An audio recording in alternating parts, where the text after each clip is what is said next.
there, we're on the air. It's hockey night tonight. Tension grows, the whistle blows, and the puck goes down the ice. The goalie jumps and the players bump and the fans all go insane. Someone roars, Bobby scores at the good old hockey game. Oh!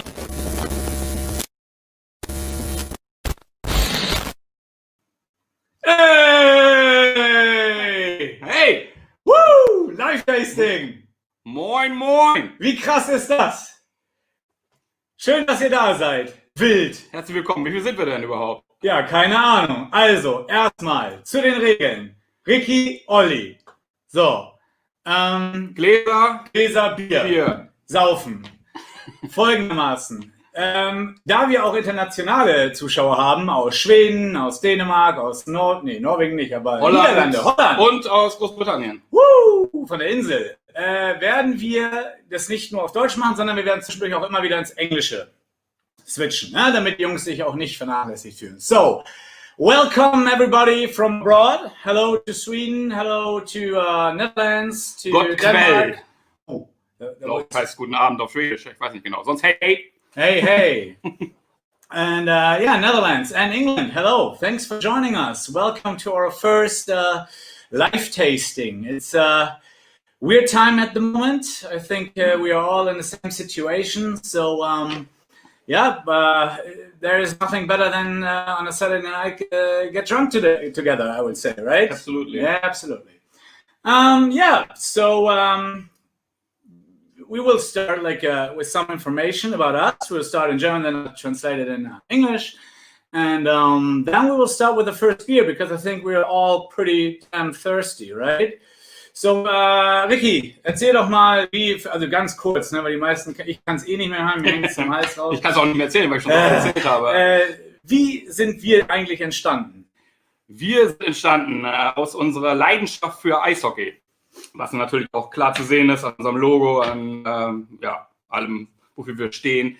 Wir sind große Eishockey-Fans, große Boston Bruins-Fans und waren vor, ich weiß es immer noch gar nicht mehr genau, 9 Jahren, waren wir zum ersten Mal in Boston, um unsere Boston Bruins dort live zu sehen und hatten da 2 Wochen und hatten vorher eigentlich gar nichts mit Craft Beer am Hut. Wir kannten den Begriff, glaube ich, nicht. Wir wussten nicht, was ein IPA ist. Wir wussten gar nichts und hatten dann neben den Spielen natürlich viel Zeit, die Stadt anzugucken, und da war dann auch der eine oder andere Tag, wo so ein bisschen Leerlauf war.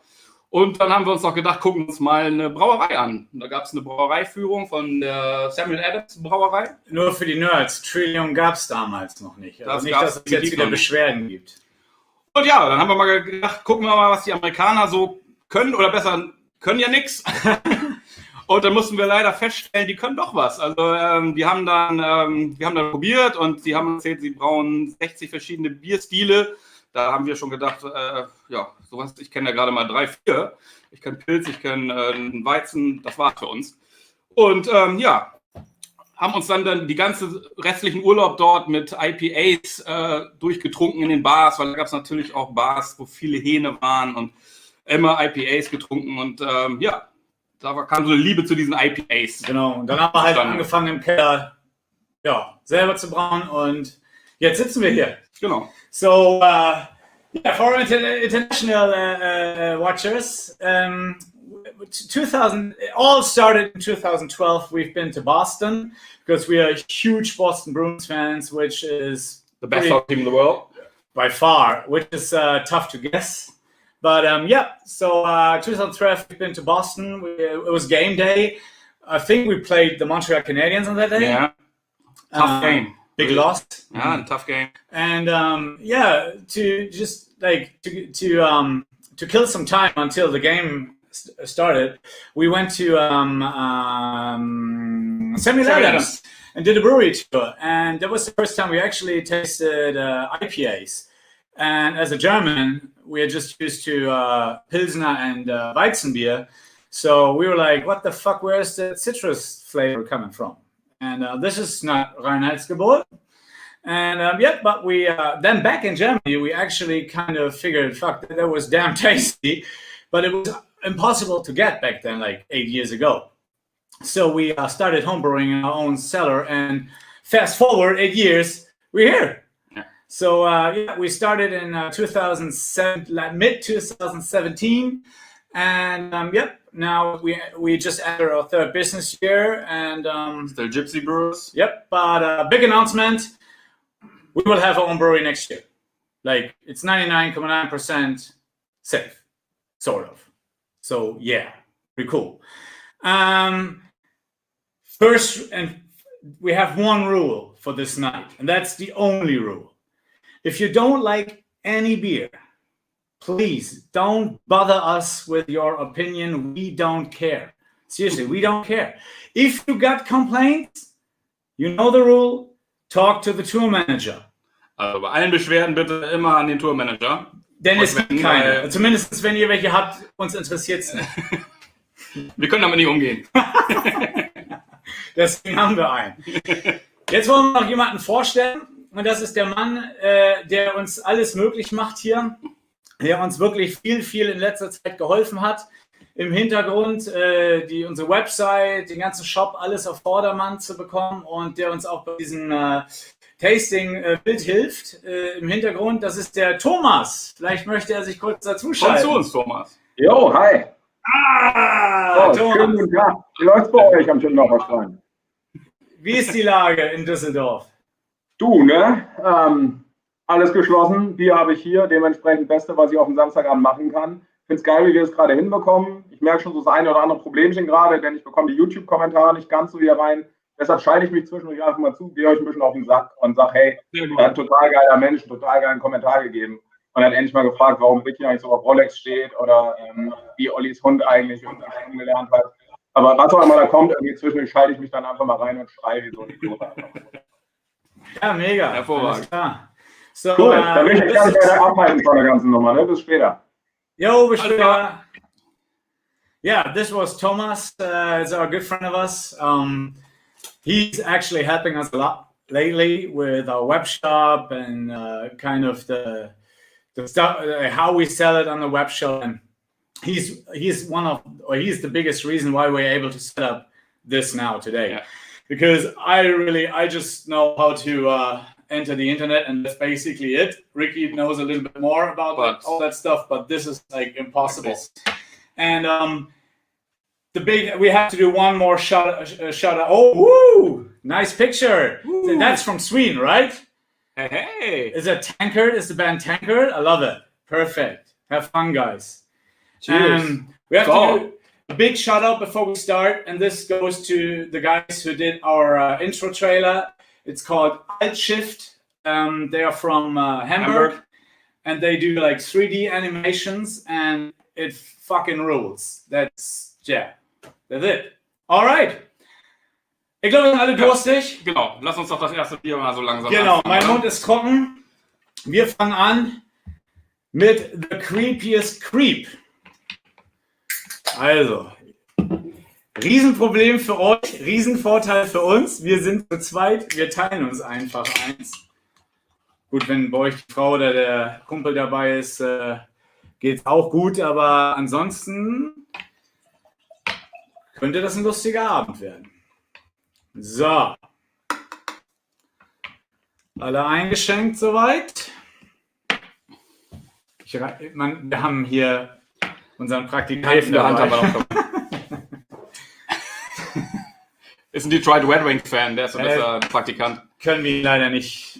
Yeah. So let's start with the first beer. It's called the Creepiest Creep from the newest release. It's a 6.5 double dry hopped IPA. So I hope you're all ready. What are the hops, Ricky? What are the hops? Citra BBC, Enigma, we have Amarillo BBC, and Mosaic and Cryos. Oh, some Cryos. That sounds fucking delicious. So let's have a look. I mean, the color, super bright pale, schön hell. Ja, wie es für ein modernes Double A, oder das ist ja kein Double A, wie es für ein modernes IPA sein sollte. Nehmen wir mal eine kleine Nase. Schön hazy, wie wir es mögen. Ja, hazy. Ich muss bei dem sagen, ich habe da gar keine wirkliche komplette Zuordnung, wo es hingeht. Fruchtig, tropical, Genug gerochen. Ich habe kein... Cheers, guys. Cheers, guys. Prost. Skål. That's exactly right in my alley. What I really dig about this beer is that it's super smooth in the beginning, and then it still has that lingering bitterness on the back end. You know, once you swallowed it, like, he needs beer too, right? I'm sorry, Er guckt uns gerade mit großen Augen an und das... mit Hundeaugen und ist kurz vorm Zusammenbrechen, was ja verständlich ist. It has for me like the lingering bitterness on the back end, which makes it super quaffable. Like you can drink, like after you swallowed it, you just want the next sip, right? So keeps your mouth gets a little bit dry. Ja. Also das ist für mich so, ja, ich finde es, auch Carbo ist gut. Ja. Damit haben wir ja ganz gerne mal Probleme, aber hier ist es wirklich fantastisch. Ja, Absolut. Super. Ja, also ihr könnt immer gerne dem Thomas, das ging jetzt, das sieht entspannt aus. So würde ich auch gerne sitzen. Ja, schön Jogger muss sein, ne? Und dann aufgereiht. Warum haben wir das nicht so gemacht? Ja, weil ich wollte, dass wir in dem ersten Tasting wenigstens ein bisschen professionell beim nächsten können wir es aber so machen. Beim nächsten liege ich in Unterhose und Unterhemd auf der Couch. Fertig. So, we don't know. Like Thomas, tell us where's this guy from? Is it Germany? Is that Holland? Where is he from? Hi, kurz zugeschaltet. Es ist von Christopher Dick. Ich denke mal, den kennt ihr auch. Oh, Dick Dental! To explain it to all of you, Dick or Christopher, we have a nickname for him. It's Dick Dental because he's working in a dental. What is it? A company. He's a dentist or something like that. Dental. And he's one of our best customers online. So yeah. Looks fucking awesome. You got a 69 kilogram package. Der Postbote hat bestimmt richtig hart gekotzt. Aber ja, so ist es. Muss man durch, ne? Bier-Business. Ja, ich habe 20 Minuten gebraucht, um die Pakete zu packen. 20? 40 dachte ich. Ja, 20 waren es insgesamt. Ist schneller geworden. Ja, Übung macht den Meister. Ne? Ja, sagt uns bitte in den Kommentaren, was ihr von dem Bier haltet, was ihr seht. Wie gesagt, komplett nicht an uns, interessiert nicht. An den Tourmanager nach Schweden, bitte. Unser Tourmanager kommt aus Schweden. Genau. Muddy ist aus Höganäs. Also. Yeah. Our tour manager is called Muddy and he's from Höganäs, from Sweden. He's currently sitting in a bar called the Garage Bar, which is probably one of the best bars we've been ever into. And super nice, super cool. What else do we have on tonight? We have a couple of... kannst du laut reden, das macht nichts. Kannst du reinkommen hier. Komm mal rein, sag mal Hallo. Komm mal rein, sag mal Hallo. So sehen die Detroit-Fans aus. Ja. That's our man. Wunderschön. Steven, he will be our first employee next year. Also er wird nächstes Jahr bei uns anfangen. Da könnt ihr euch schon mal mit dem Gesicht vertraut machen. Er wird öfter dann für die Beschwerden zuständig sein. Jo, was haben wir heute alles zu bieten, während wir dieses Bier genießen? Wir wollen ja hier nicht nur schlucken, sondern wir wollen ja auch ein bisschen quatschen, ein bisschen talken. Wie Thomas schon sagte, schickt ruhig an Thomas, der blendet unten auch seine E-Mail-Adresse ein, schickt ruhig Fotos hin, schickt was auch immer, was ihr wollt. Wenn ihr Fragen habt, postet das auf YouTube. Wenn es cool ist, wenn es passt, Thomas ist so unsere Filterblase, weil je voller wir werden, desto schneller können wir uns um Kopf und Kragen reden. Deswegen mussten wir Thomas davor schalten als Filter. Und der schaltet euch sonst auch live dazu und dann können wir ein bisschen schnacken, wenn ihr wollt. Ne? Und wir haben heute auch noch ein paar Special Guests.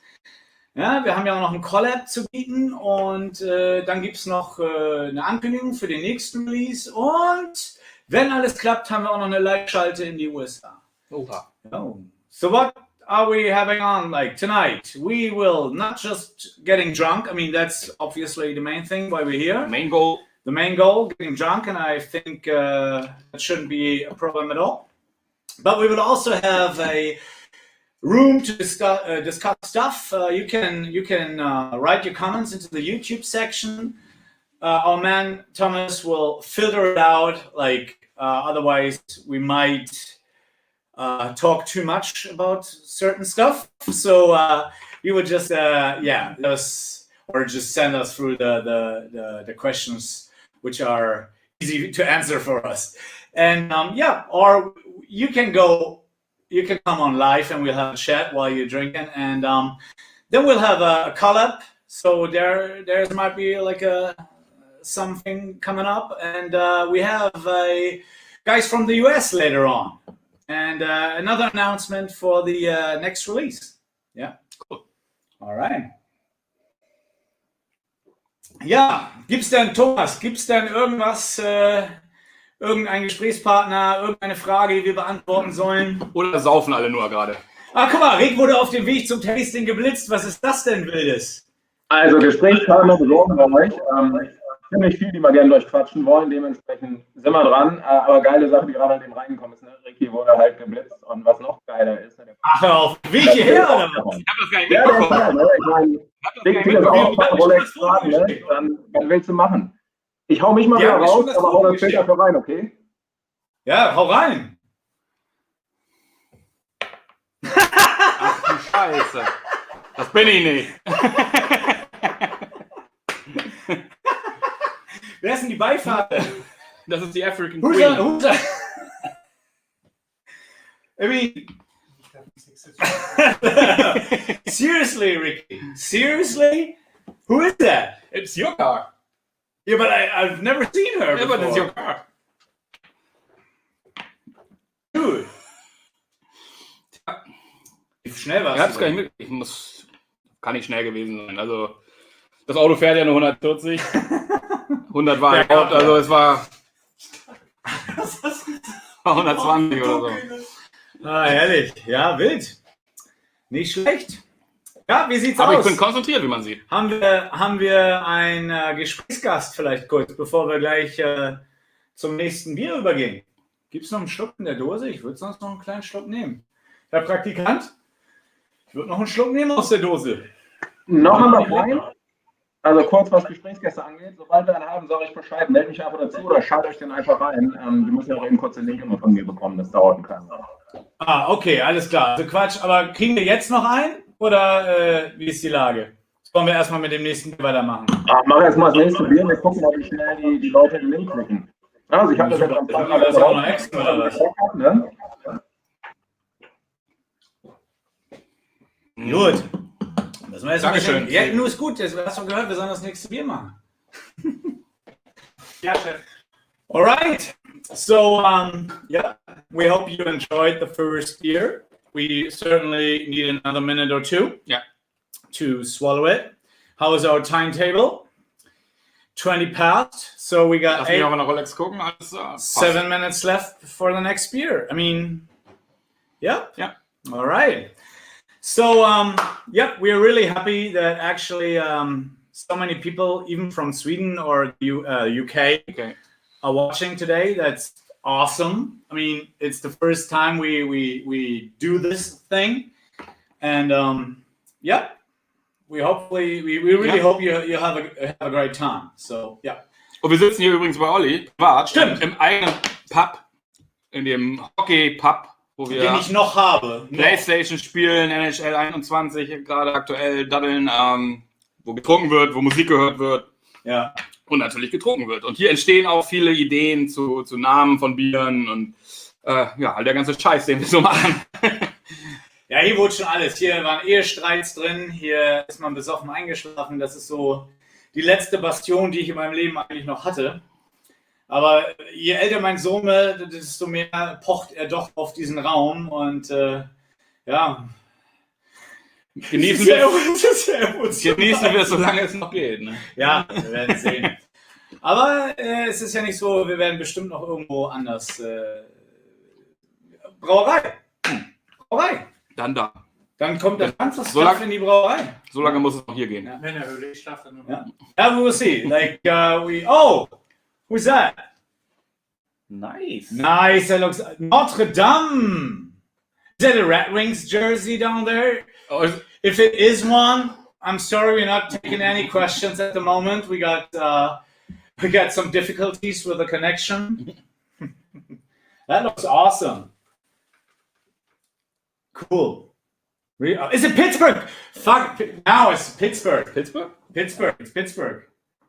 Ja, Penguins. Ja, cool. Ooh. Ja, Gino. Hockey. Ja, gut, ist Hockey am Ende des Tages. Das ist Eishockey. Ich muss ganz ehrlich sagen, ich bin kein Crosby-Fan. Also, sorry. Nee. I'm not a Sidney Crosby fan at all. Mario Lemieux war einer der besten aller Zeiten. We're not talk about the old team, like the 1993. That was probably my favorite Pittsburgh Penguins team. Like Lemieux, Yaga, perfekt. Tom Barrasso in goal, Paul Coffey. But nowadays, I mean, seriously, Gino and Sid. Wer kann's vergessen jetzt? Ja, kannst abhaken. Ist doch nicht geil. Sorry. Nein, aber toll, dass du dabei bist und vielen Dank. Aber weißt du, wie es läuft? Trash Talk muss sein. Also, Okay, vielleicht mal ganz kurz. Mir wurde gesagt, dass ich schlecht zu verstehen bin. Ich habe jetzt mal meine Kopfhörer wieder aufgesetzt. Ich hoffe, das geht jetzt ein bisschen besser. okay. Die Leute wollen gerne mal wissen, wo eigentlich die Namen bei euch herkommen. Wie kommt ihr irgendwie auf die Namen? Hast du einfach einen gesoffen, Olli, und denkst dir, geil, so will ich mich dann Bier nennen? Oder wie macht er das? Ja, ist unterschiedlich. Also teils ist es natürlich, also klar, wenn wir beide zusammen was trinken gehen, kommt was. Vieles kommt tatsächlich auch bei mir so aus der Kindheit oder mit Sachen, mit denen ich in der Jugend aufgewachsen bin. Was weiß ich, He-Man gucken, ein Typ kommt selten allein. Die Mucke, die Ricky und ich hören, ich meine, er ist großer Metal-Fan. Ich bin halt mit Punkrock und so Glamrock und so einem Kram aufgewachsen. Und daher kommt halt viel, ne? Und, Absolut, ja. ja. Und bei manchen Bieren sind halt die Zeichnungen von Mathieu, unser Zeichner aus Kanada, aus Montreal kommt er übrigens, was eigentlich ja gar nicht geht für einen Bruce-Fan, aber der macht unsere Zeichnungen und manchmal hat er auch schon Zeichnungen gemacht, ohne dass wir irgendwie... Ich trinke doch. Du musst ja das auch schön trinken. Da sehen wir eine Zeichnung und müssen uns totlachen und dann fragen wir, ob wir die vielleicht benutzen dürfen oder dann entsteht der Name nach der Zeichnung erst oder so. Also mal so, mal so. So it's basically like the question was,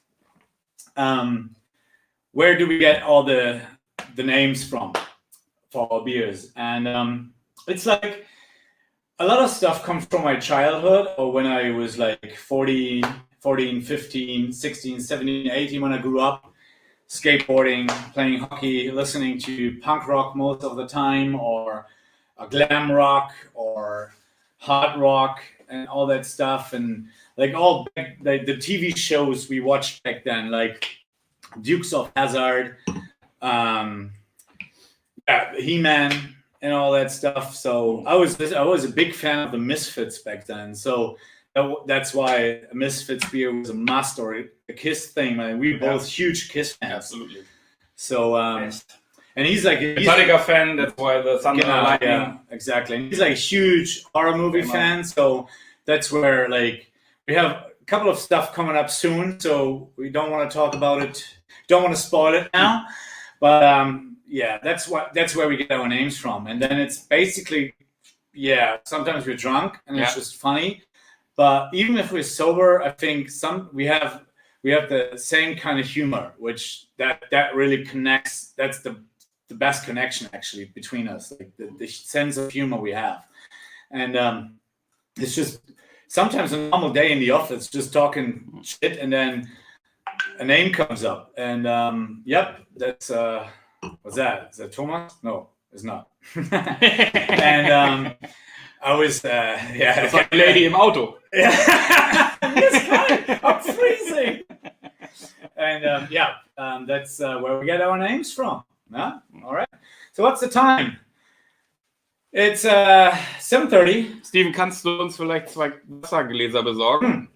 Brauchst du nicht. Du machst das halt, guck mal, ich habe ja mitgebracht. Auch zum Trinken, nicht nur Ach so. zum Ausspülen. Ach so. Aber ist das gute Hensenpilz, was du hier Das ist das. Ja, das ist Hensen Kristall. Das ist der frischeste Batch. Ja. Jonas hat das sogar selbst geliefert. Ja, okay. In der Karaffe. Ja, nice. Ja. Das trinke ich immer wieder gerne.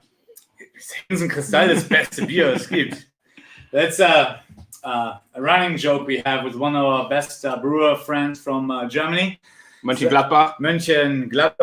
The brewery is called Hansen, and the running gags, like for years now, is that their pills is so clear and actually taste like water. So every time we have some water somewhere, it's the Hansen Pilsner. Cheers to Jonas and Jürgen. Ja, Jürgen.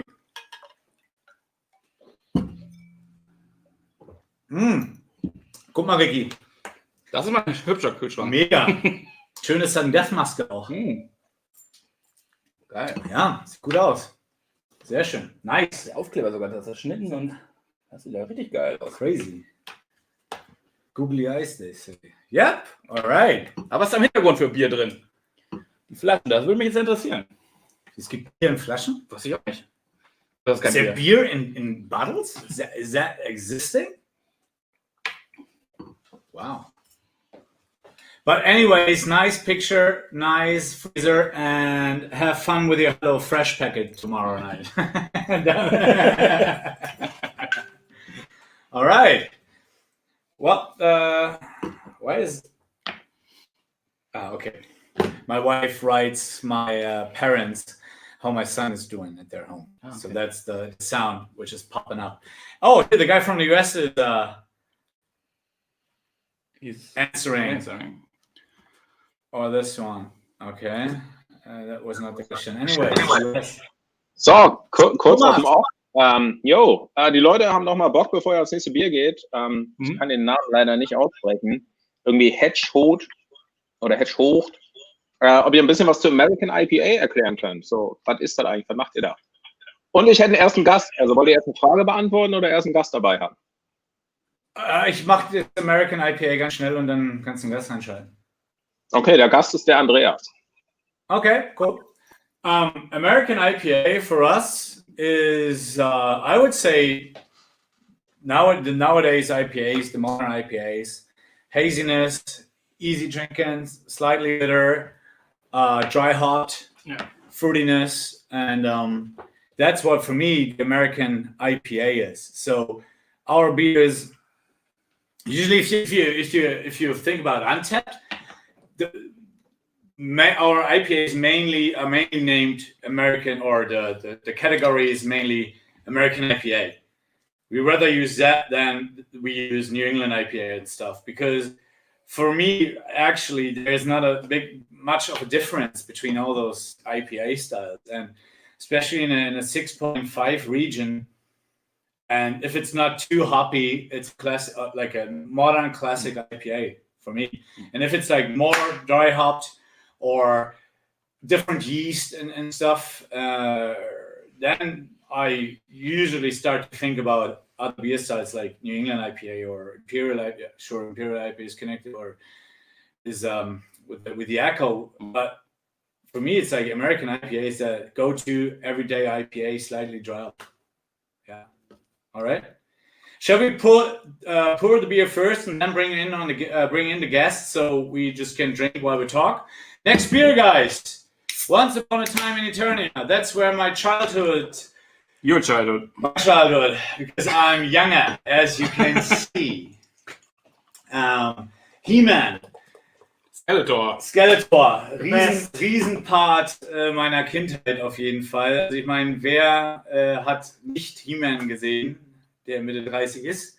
Wer hat nicht die endlosen Kämpfe zwischen He-Man und Skeletor bewundert? Jetzt können wir leider das Licht nicht ausmachen. Es wäre zu viele Lichtschalter. Okay, wir haben ja hier so ein Glow-in-the-Dark-Label entwickelt. Oder nicht entwickelt, aber gemacht. Bonkcast. Ich habe es gar nicht richtig ausprobiert bisher. Ich habe das wirklich gut funktioniert. Ja, ich kann Thomas sogar mal ein paar Bilder. Ich habe ein paar Bilder, die kann ich Thomas gerne. Das war auf jeden Fall sündhaft teuer. Das hat wunderbar funktioniert, als wir es in die Kartons reingepackt haben. Ja, da haben wir halt nicht drüber nachgedacht, dass wenn es aus dem Karton kommt.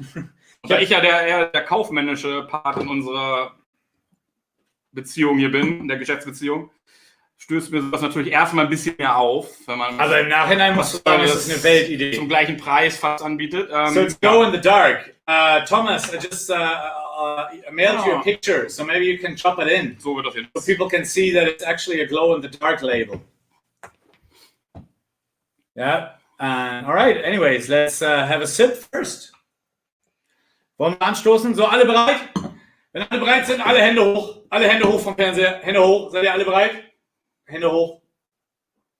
Alle bereit. Alle bereit.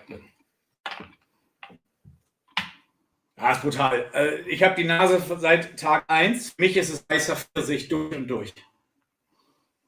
Ja. Hinten raus, bisschen Mango. Wie immer. Ist immer geil, wenn der Bier-Nerd sagt, ich rieche Mango, Passionsfrucht. So riecht es immer. Es ist immer Mango. Nein, aber für mich ist es tatsächlich... So for me, right away, first sniff is white peach. It's peachy. Pretty intense white peach.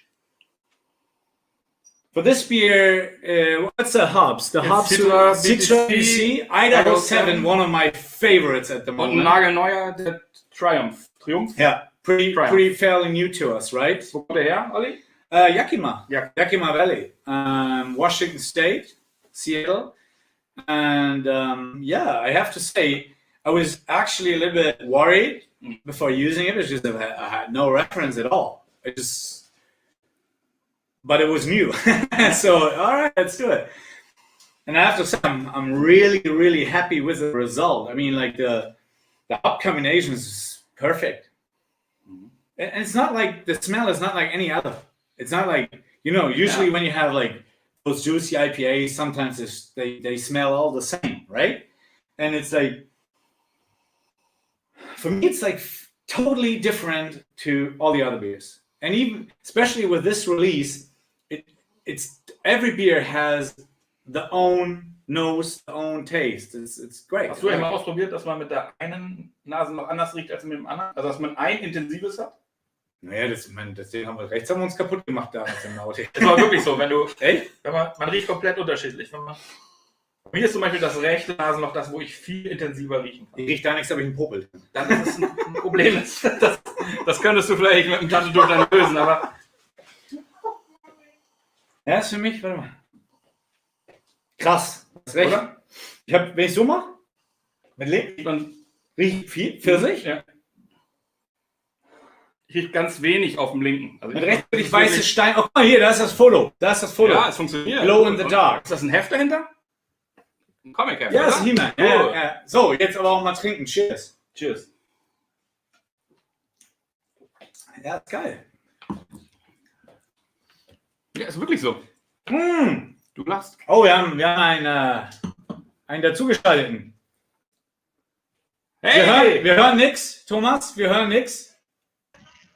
Hört ihr mich jetzt? Ja, moin. Moin. Moin. Aus dem schönen Greven bei Münster. Beste Grüße. Hi. Andreas war's, ne? Ganz genau. Der komische Kühlschrank, der war von mir. Sehr cool. Mega. Was gibt's denn morgen bei HelloFresh? Oder war das kein HelloFresh? Du, keine Ahnung, meine Frau kocht. Von daher alles in den Thermomix und läuft das. Muss sein. Und? Wie verlebst du den Lockdown so? Der Lockdown... Also ich habe ja gerade so eine fiese Rückkopplung. Okay. Geht's jetzt besser? Warte mal. Ich mach dich mal einen Tick leiser. Jetzt besser? Sonst Also musst du mal Headsets aufsetzen. Lockdown. Headsets. Kopfhörer. Keine Live-Schaltung ohne Probleme. So muss es sein. Warte mal. Da kommt der nächste. Wer kommt der nächste? Moin. Moin. Hörst du uns? How's it going, guys? Hi. How's it going? Good. Just hang on a second. Thomas the message popped up. Thomas said, Andreas will be back on. Okay. They are fixing the issue. All right. Hey, can you hear us? Oh yeah, what's going on? Where are you from? I'm from Boston. I'm in Boston right now. Damn. Sorry. Thomas didn't tell us that you are already on, because we actually scheduled you for later. Oh, I thought it was 1:30. But you're always welcome. So is it possible to come back like in an hour? Yeah, definitely. Are you guys doing this all night? Yeah, like because we scheduled you for 8:30 our time. Oh, okay. I thought it was is it a 7-hour difference or 6-hour difference right now? I thought it was six normally. We just had daylight savings time last week though, so it might be 7 now. I'm not sure. But we are in winter time as well. Yeah, no problem. It's 1:40 here. All right. Can you kick back in an hour? Is that Absolutely, cool? Yeah. Tyler, man, good. thanks so much. I'll talk to you guys All right, soon. see you now, buddy. Bye. All right. Bye. Ich hab die gar nicht gekannt. Ja, ne. Ja, das war unser Gast aus Amerika, der eine Stunde zu früh 6 hours. Ja, der eine Stunde zu früh online ging, aber macht alles nichts. Wir hoffen, dass Andreas gleich wieder live kommt. Oh, Marianne! So, Hi. You're too early. You're too early. I know. I said I'm backstage. I was just waiting and eavesdropping while I was waiting. All right. So Thomas I'll will be bring backstage. you back It's totally in fine. later. Yeah, I'm going All back. right. I'm good. All right. Ja, das ist, wenn es live ist. Ja, wie sieht's aus? Also, Bierchen. Geschmack? Weniger bitter als das Creep auf jeden Fall. Ein bisschen weniger bitter im Nachgang. Ja. Ein bisschen dicker vom Mundgefühl, finde ich. Fandst du? Ein bisschen, ich finde Ich schon. fand es fast andersrum. Ja? Ja, ich fand fast das Creep etwas... Du kannst reden. Sprich, du hast eine Dose. Dose, ist eine Dose. Findest du wirklich? Also ich finde es hier ein bisschen... Was findet ihr? Schreibt es mal in die Kommentare. Thomas kann es vielleicht durchpoppen. Auch wenn wir ein bisschen Probleme haben gerade. Aber es ist halt das erste Mal, es ist live. Ein bisschen mehr Restsüße. Und die, finde ich, hatten mehr Mausgefühl. So. Okay. Ich mag das ein bisschen lieber. Das ist immer mein Style. Ah, guck mal, Andreas ist wieder am Start. I höre nix. Hallo, hört ihr mich jetzt? Jetzt, ja, hi. Ah, guck mal, ein Wunderwerk der Technik. Super. Super. Andreas, Nochmal schöne Grüße wo waren wir? nach Münster. Wo waren wir gerade? Beim Hello Fresh oder wo waren wir? Ja.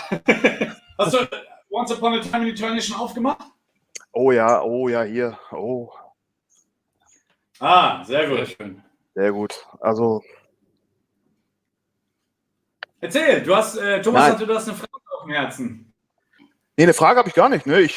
Thomas sagte, er wollte gerne mal, dass ich reinkomme. Ich sage, ich habe Zeit. Ja, sehr schön. Wie geht's dir denn in der ganzen Situation momentan? Ich meine, uns geht's ja... Ich sag mal, ich habe eure Lieferung relativ zeitig bekommen. Von daher, ja, wunderbar. Also ich hab genug Stuff hier. Ich komme gut über die Runde. Ja, we actually had like the biggest worries we had were basically that DPD can't deliver to Sweden, England, Denmark in time because we scheduled that tasting event like a week ahead. Which was probably not that smart, but Aber es hat gut geklappt. but it works. Everybody got the package, Alle right? haben es rechtzeitig bekommen. Wann hast du es gekriegt, Andreas? Schon am Mittwoch. Also wirklich zügig. Ich hatte direkt beim Release bestellt und Mittwoch war es vor der Tür. Wirklich wunderbar.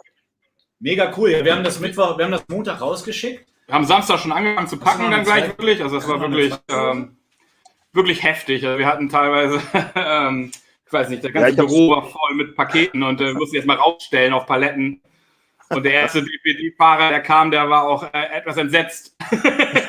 Ja, das glaube ich. Also ich habe die Bilder gesehen, ich habe so ein bisschen verfolgt. Es war schon stark. Auch euer Statement da, als dann dementsprechend alles raus war und keine Gläser mehr da waren, war schon cool. Echt super. Ja, es war vor allem, du musst dir das halt so vorstellen. Wir haben mit der Nummer überhaupt nicht gerechnet. Nee. Wir haben mit der Nummer überhaupt nicht gerechnet. Und dass das so abgeht und wir sind ja alle relativ überrascht worden von diesem Lockdown, ne? Weil ich erinnere mal dran, dass dein Gesundheitsminister ja Anfang Oktober sagte, mit dem Wissensstand von heute machen wir keinen Lockdown mehr und 3 Wochen später Lockdown. Für uns, die im vorproduzierenden Business sind, ist das halt echt problematisch, weil auf einmal ist Lockdown, auch in allen anderen Ländern. Auf einmal fällt dir dein ganzer Absatz halt geht flöten. Die Tanks sind voll. So, und das war halt für uns deswegen umso krasser, dass das so online so abgeht. Wir haben es echt nicht, also wir hätten es nicht gedacht. Wir wussten ja, beim ersten Lockdown war es auch so, dass das online gleich wirklich was war und gut war. Aber ich hatte auch gedacht, dass die Leute jetzt vielleicht auch nicht mehr so viel Geld haben oder einfach überhaupt Angst haben und nicht mehr so viel bestellen oder so. Aber das Gegenteil war der Fall. Also die Leute haben bestellt wie die Wahnsinnigen und ich danke euch allen dafür, wirklich. Ja. Nein, das war eine Ehrensache. Ich sag mal, das Zeug, was ihr da macht, das ist ja einfach wahnsinnig und sich gut auch, ich sag mal, jetzt mit der Skeletor-Geschichte. Das ist auch von mir so ein bisschen Childhood. Und als ich die Dose gesehen habe, ich so, ey, die muss ich haben, egal wie, egal wo, her damit. Und nein, hat wunderbar geklappt. Ja, das ist ja das, wo wir auch so gerne mitspielen, ne? Mit der Nummer, mit dieser Gefühlsebene, die wir alle, dieses innere Kind, was wir alle irgendwo in uns haben. Und damit spielen wir natürlich gerne. Und ich denke, das kommt eigentlich auch durch die Bank weg ganz gut an. Aber die schmeckt auch, hoffe ich. Du, ich bin gerade kurz vor der Panic Line, also von daher, ihr wisst, ich brauche gleich wieder neuen Stuff. We'll just quick translate for the others. So, we were just kind of surprised that with the big demand we had last Friday when we dropped the new beers, right? Yeah. So we spent hours of packing the packages, and usually the issue is with DPD, like the carrier service we use, we had really big issues lately with them. So we were like, maybe it was just a little bit too, how do you say it? Like, too fortunate or to think that DPD is actually able to deliver it within a week to other countries for the tasting and everything, but everything got there in time. People got it on Wednesday and on Thursday, which is DPD. Thank you very, very much. And perfect. Oh, what's that? Canadians jersey. It's a picture public. Italian Dream. The Italian Dream, Steven. Is it you? In 5 seconds. Komm mal rüber. Kannst du hier mal gucken. Guck mal da. Italian Dream. Ja, pretty nice. Ja, Andreas, Mensch. Schön, dass du dabei bist. Vielen Dank. Sehr gerne. Wie gesagt, ich werde noch die ganze Zeit dabei bleiben und werde mir den Rest noch reindröhnen. Cool. Und vielleicht sieht man sich oder hört man sich ja gleich nochmal. Mal schauen. Ist das okay so, dieses Deutsch-Englisch, dass wir switchen? Ist das okay für dich? Oder nervt das? Ich habe da kein Problem mit. Wir könnten auch komplett in Englisch machen. Das machst du, ich kann Arabisch. Was für eine gute Tasting. Oh, jetzt ist er weg. Ja. Andreas, danke. Cool. Wenn du Fragen hast, frag einfach zwischendurch. Ja. Thomas leitet das an uns auf jeden Fall weiter. Wir haben ja gesehen, dass Marion schon fast online war. Wir haben noch 3 Minuten. Dann kommt das nächste Bier und dann würde ich auch sagen, haben wir einen Special Guest. Wir haben Dry and Bitter live aus Kopenhagen. Aus Kopenhagen. Marion, ich weiß nicht, ob der Sören auch am Start ist, von seinem Hausboot. Der Sören? Sören. Vielleicht hält er den Internetmast auf seinem Boot hoch. Das wäre natürlich geil, wenn Sören auch am Start ist. Wir werden mal sehen. Marion ist ja schon Backstage am Start. Du, ich hau euch noch mal ganz kurz Michael für eine Sekunde rein, wenn das für euch in Ordnung ist. Und danach wir haben jetzt noch den Schluck. Ich habe noch einen kleinen Schluck, Wir haben ja den Schluck noch und danach würde ich dann sagen Dry and Bitter und Marion, oder?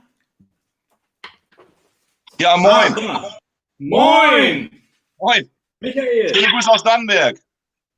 Alter, geile Bar. Was ist das denn? Bei dir zu Hause? Nee. Das ist bei mir zu Hause, genau. Wirklich? Cool. Ja, wir sind gleich da. Wir sind 10 Minuten. Ich komme rum, ja. Ja. Ich bin schon mal geblitzt worden, dann fahr ich da schnell runter. Genau, das lohnt sich. Also da hätte ich auch eine super Idee für euch. Macht doch mal LED-Schilder mit euren Emblemen drauf. Das wäre ziemlich geil. Ja, ich habe auch noch eine Idee für dich. Ja, ich weiß noch beim nächsten Release gibst du mal weniger für unser Bier aus und kaufst dir mal so eine größere Disco-Kugel hinterher. Ja. Tut mir leid. Aber bist du Hockey-Fan? Wir haben gesehen, Pittsburgh Penguins. Ja, immer schon gewesen. Cool. Ja. Kann man nichts gegen machen. Das ist eine Krankheit. Ein eingewachsener 10 Jahre. Kannst nichts gegen machen. Das hast du damals schon zu mir gesagt, als ich bei dir live zu Hause war oder im Lager war. Da hast du gesagt, ja, die muss es auch geben, die Fans. Stimmt, du warst ja da. Stimmt ja. Ja, aber am Ende des Tages ist es Hockey und das ist das, was für uns eigentlich zählt. Ne? Also ist das bei mir American Sport. Also das ist Baseball ist da so ein bisschen so eine Sache, aber alles andere, ja, Basketball ist auch nicht mein Ding, aber Football und Eishockey ist schon sehr geil. Ja. Ich denke, Baseball ist eine Sache, die man live gucken muss, ne? Mit Fressen und Saufen. Ja, das ist mehr so ein Familiending und ja, Essen. Ja. Das geht Stunden. Aber ich wollte noch mal... International viewers, Michael is a huge Pittsburgh Penguins fan. As a die-hard Boston Bruins fan, from the bottom of my heart, like from the deepest part of my heart. Das kannst du vergessen. Say, fuck you. Nah, in the end, man, like for us, it's like for me. I'm playing hockey since I was 6. I've been playing hockey since I was 6. So it doesn't matter what hockey team you prefer. In the end, it's hockey. And if it's hockey and beer, we probably pretty much like you, right? Wo sitzt du denn da genau? Ist das bei dir im Keller? Ist das bei dir... Ich sitze draußen bei mir. Okay. Also, ich mache mal einmal so einen Rundgang. Ja, also es geht hier los. Ja, nochmal eine Pittsburgh-Geschichte. Is that outside? It's outside. I thought that's a man cave, like in a basement or something. Ja, dachte ich auch. Das wäre im Keller, dachte ich. That's outside. Nee, das ist draußen. Aber geiles Warsteiner Schild auch. Warsteiner Ist es Warsteiner? Nee, was war das? MTV und Budweiser. Ah, okay. Ja, Budweiser ist natürlich viel besser. Deswegen Amerika, Mann. Und wie ist bei euch draußen? Wie war? Das ist mega mild und ja, wir genießen das einfach noch draußen zu sein. Das ist einfach nur. Bist du alleine klasse. da oder hast du doch... Hast du Kumpels da? Die traut sich aber nicht. Komm mal her, Schatz. Ja, komm schon. Hallo Ich mach mal so. Ich mach mal so. Ja, mach Sag mal. Hallo. Hallo. Hallo. 12 Grad. Jo, das ist warm. Mega. Ja. Ja, das ist geil, was wir hier haben. Aber It was pretty mild. We talking about the weather, folks. So it was pretty mild here today as well. When I got out this morning with the dog, I was just wearing like a long sleeve shirt and a vest. That's basically it. I mean, it's November, right? So, yeah. ja, war schon kälter die Tage. It's pretty hot in here as well, but that's just because of us. Because, yeah. Welches Bier mochtest du bisher lieber? Ich bin so ein Riesenfan von dem Skeletor-Bier. Ich konnte auch nicht warten. Also das, so die Lieferung war grandios. Ich habe das ja Freitag bestellt und das war am Dienstag da. Und am Dienstag habe ich mich... Ja. Geiles Ding, Alter, mit den Skeletor-Socken. Wie wild ist das denn? Skeletor-Socken? Bist du jetzt aber nicht, oder? Nee, das bin ich nicht. Alles gut. Das ist richtig Aber das wild. Skeletor-Bier war mein Favorit. Absolut. Schön. Ja. Cool. Ja, aber mega. das war auch genau so, wie das damals sagte, von wegen so ein bisschen mit den Gefühlen spielen. Ich war so ein riesen He-Man-Fan und ich könnte mich noch in den Arsch beißen, dass ich Castle Grayskull und das alles irgendwann mal als Kind vertickt habe. Das geht mir so auf den Sack. Glaub, das haben wahrscheinlich viele gemacht und ärgern sich heute richtig, ne? Ja, mega. Man muss eigentlich sowas, eigentlich hätte man alles behalten müssen früher irgendwie. Also. Back then, when I was young, we had those. With the company was called Hasbro or something. They had all the small figures, and we had He-Man and Skeletor, and then we had like WWF, Hulk Hogan, the Ultimate Warrior, and all that shit. We had that, and then can you guys remember? That was long before Ninja Warrior. And what was it? American Gladiators. Ja. American Gladiators. Mit Gemini. Gemini war da noch mal ganz und Nitro und Blaze. Nitro, genau. That was fantastic back then. Ja. Die haben die damals immer Gemini genannt. Remember the Joust? The Joust with the big stick? Ja. I had that. Die Q-Tips meinst du die? Yeah, and I had that as like a plane kind of thing. And it broke just with the first try. Genau. Nitro, genau. Schimmelei haben wir den immer genannt. Gemini, Nitro, Malibu. Wann war das? In welchen Jahren? Ja, der war das. Den kenne ich auch noch. Ja. War das in den 80er, 90er, 90er? Ende 80er. Ende 80er, Anfang 90er? Und die hatten immer so eine Gummifigur, die hieß Joey. Der das immer, hello, we're American Gladiators. Das war Weltklasse damals. Also das war wirklich mega gut. Ja, Michael, Mensch. Ja. Wir müssen dich mal abwürgen, weil wir zum nächsten Bier wollen. Alles gut. Ja, gerne. Ich habe auch Durst. Ne? Und ja. Du würdest freuen, wenn du noch länger dabei bleibst, natürlich. Und wenn du Fragen hast zwischendurch, immer klar, stell sie. Alles gut. Wir versuchen sie zu beantworten. Schön, Okay. dass du da bist. Cool. Und danke Mach's für den gut. Support. Bye. Ciao. All right, next beer. So we need some water. Yeah, we really hope you guys enjoy it. We do our best, even though it's the first time we've ever done this online. Checken du erstmal ein. Ich trinke noch in Ruhe aus. Er ist ja noch im Wasser saufen da. Hat noch ein bisschen. Ich bin noch in Eternia. Guck mal, wie ich Wasser hexen kann. Ja. Pass auf. Du bist so ein geiler Frosch. So ein Das ist ja wohl Weltklasse. Oder was? Ja. Kann man denn sonst so viel Wasser auf einmal trinken, wenn du nicht beim Duschen bist? Das ist ja gar nicht möglich. Das ist unfassbar. Das ist unmöglich. Ja. Können wir eigentlich, wenn einer von uns zur Toilette muss, auch so ein Break? Oh, Marian! We can't hear you! Nice. We can't Nice hear stir. you. I'm so grateful you put the Penguins fan on before me, because if I'd come after a Penguins fan, there would have been something curious, before. Yeah, show it again, show it again, show it again. And also my cozy, if you can see it. Gritty! The ruler! Sie, wir bringen eine Dose. So, All the wait. universe. Wait, guys.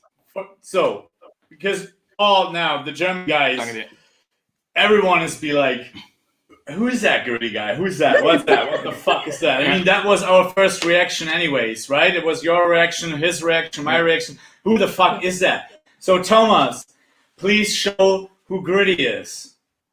Oh. That is Gritty, who had quite an introduction the other night. 7 feet tall, yes. Googly eyes, they say. A squeaky belly button. Haven't been able to see that yet. And he can blow smoke out of his ears. Got to see the squeaky belly button. And there he is. And he was giving it to some Ranger fans earlier. He gave him a popcorn bath. That's great. And he gave it to some Rangers fans. As you do. We all like that. Yeah. Fuck the New York Rangers. We're all united by that at the Well, very least. that's good. It's the best in the whole hockey league. And we're- whole NHL. It's so funny. So, is Soren coming on, or are we? I'm not with him. I'm not quite sure where he is. I know he had some family stuff earlier. You might just have to deal with my shit talking. All right, that's I mean, you both can take it. Thanks for coming out. Yeah. Oh, hell yeah. So how are you doing right now? How's the situation in Denmark? Yeah. It's the government is being good and then not so good. People themselves are being good, then not so good. It's, everybody's a little tired, but at least, there's people are thirsty in a crisis. So beer has been selling, which is always nice. And we just hired a new export salesperson. So, to be able to hire new people, even during a crisis, has been lovely. So it's good.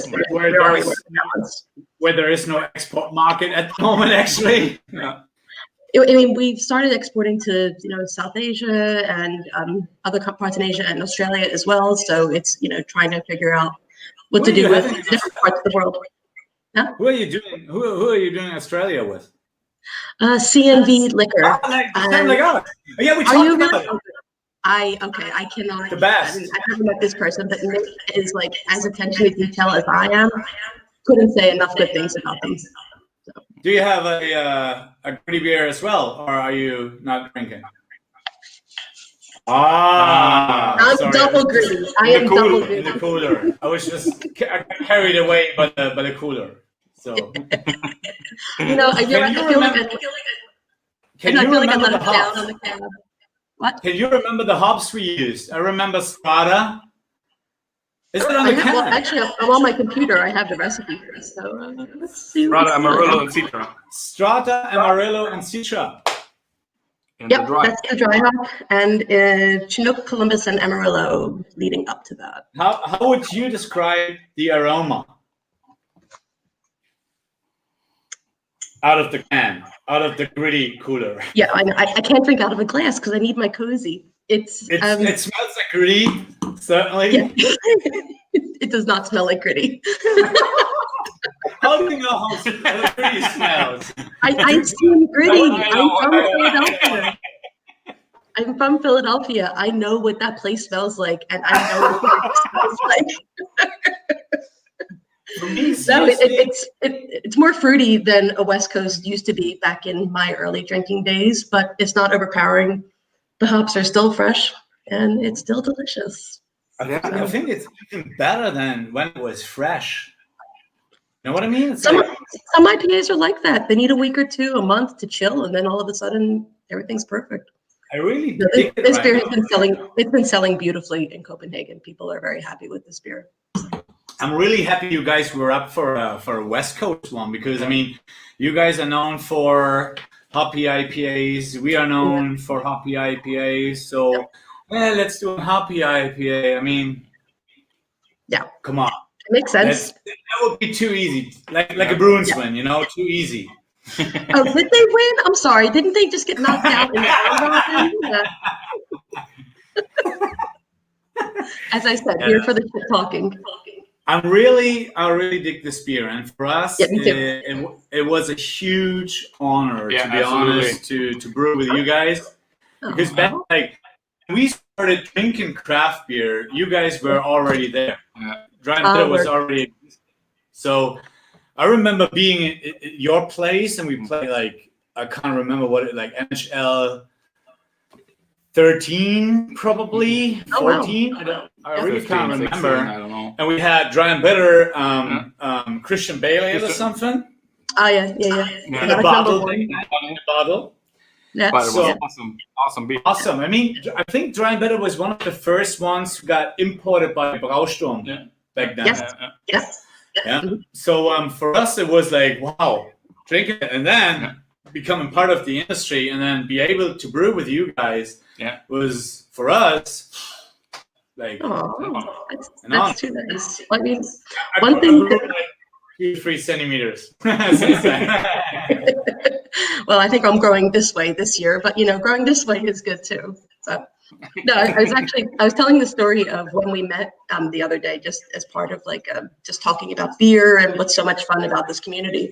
And it's like, we met at that festival in Romania, and you said sudden death, and I was like, hockey, and then you're like, hockey, and I was like, hockey, and like, that was it. You just meet people wherever there's drinking and happy fun times, and the littlest things are like, oh yeah, it's people who do this. It's not just companies, it's not just brands, it's it's people. And even though you both are Bruin supporters, I am still very happy that we're in each other's lives. Yay! Get a room. Wait. We need some swag. Oh no.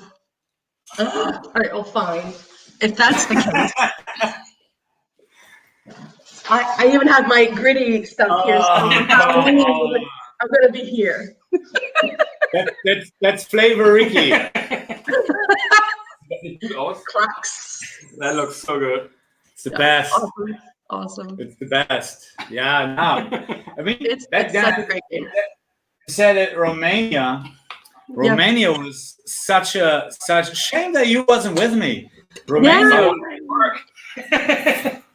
Romania was unreal. Like, when you go to Romania, what do you expect? Because of the country, because of craft beer.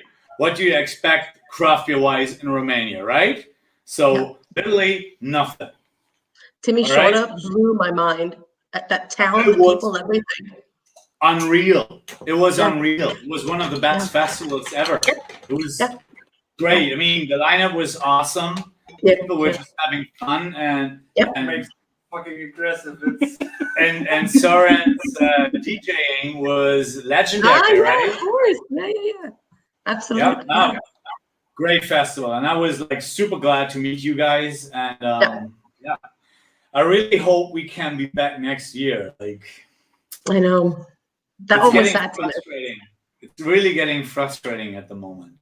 And I think people get involved in beer because, again, of the people. And then all of a sudden we're in our little islands and still connecting and doing things like this and trying to, make sure people know we're still thinking about them. And, it kind of like kills your the spirit a little bit without killing the persistence. So, yeah, I'm ready to start seeing people again, that's for sure. But you know what? The world's not ready yet, so we wait. Yeah. And how's the situation with bars and stuff in Copenhagen? Is the dispensary and fermentorium, is it still open? Yep. So bars are open till 10 p.m. and you can have groups of like more than 10 people, sitting together. But they just put in this time that you can't buy alcohol anywhere after 10 o'clock at night. And before you can buy alcohol at a bodega or 7-Eleven or whatever, but now it's 10 o'clock, hard and fast. So, more can sales, of course, are going through bars because you can do takeaway here. But that's usually on work day, right? Getting in at 6, drunk at 9, hotel bedroom at 10. Yeah. Perfect. Yeah. Perfect. For all of us who have 8. Yeah, what is that? And what about you guys? How's it like with you? What's the bar situation or restaurants? Stricter. No bars, no restaurants, nothing. Just take away. Just take away. Okay. Can you gather in public or no? Oh, we can, but with when you are in public, you can be 10 people, but with just 2 households. Yep. In Schleswig-Holstein, the state in our region, we can be 10 people out of 10 households, basically private. Okay. So we don't have to cut sure, you want to make sure you don't meet too many people and just help the cause, but in the end, it's getting frustrating, to be honest. It's just frustrating. But you're not allowed to drink after 10, no? But in public, yeah. At home, of course. Yeah. It is what it is. We have to go through it, and hopefully next year we'll have a vaccine, and then I will fucking bath in it. I don't care, and hopefully I was so exhausted with festivals last year. I was like, man, I don't want to do it anymore. I can't do it. I can't get drunk. I don't want to talk to people anymore. And now I'm really missing it. I'm starving for craft beer festivals. Yeah, no, it's true. And the amount of emotional energy that goes into festivals, it absolutely makes them what they are. And you always have that day or two of catching up when you get home. But now it's a completely people-driven industry. Yeah, but it's strange. America's in a different place. So, what's your next Drambutter beers? What's coming up? Is there anything crazy we can expect? Well, we just did another collab. We were lucky enough to squeeze in when restrictions were not so bad in September with Alder Brewing from Italy, and that's the former head brewer from Hammer, Marco. He was able to come up for a little while, and that was nice to have that. We just packaged that. It's a Space Capsule, 6.1% IPA, but I'm very excited. We're releasing a dry hop lager next week, so that makes me a happy girl because the world can't have enough good lagers. But we're focusing on our dark beers too. It's that time of year, and Danes do like drinking dark beers. And in Denmark, we always have slower sales in December, so it's the natural production, shifting our yeasts a bit, less hazy stuff. We have another West Coast in tank right now too, and just nice, keeping it easy and drinking, and so nice. It's same. I'm sure it's same everywhere. That last 2 weeks in December, first 2 weeks of January, everybody's in holidays. They're not thinking about craft beer, which is completely understandable. So get the brewery clean, get the buckle down, and so we're in the middle of all that stuff. But a lot of nice beers coming out. So. And the US, it looks like that we finally will get rid of the Muppet Show there. Yeah. So in Pennsylvania. So Gritty was in charge. Yeah. Mm-hmm. So he was the guy who counted all the votes, right? You know what? I hope so. So they all have his magic dust on them. Come on. Thomas wants to join. Thomas wants to join. Come in. Is he joining? There.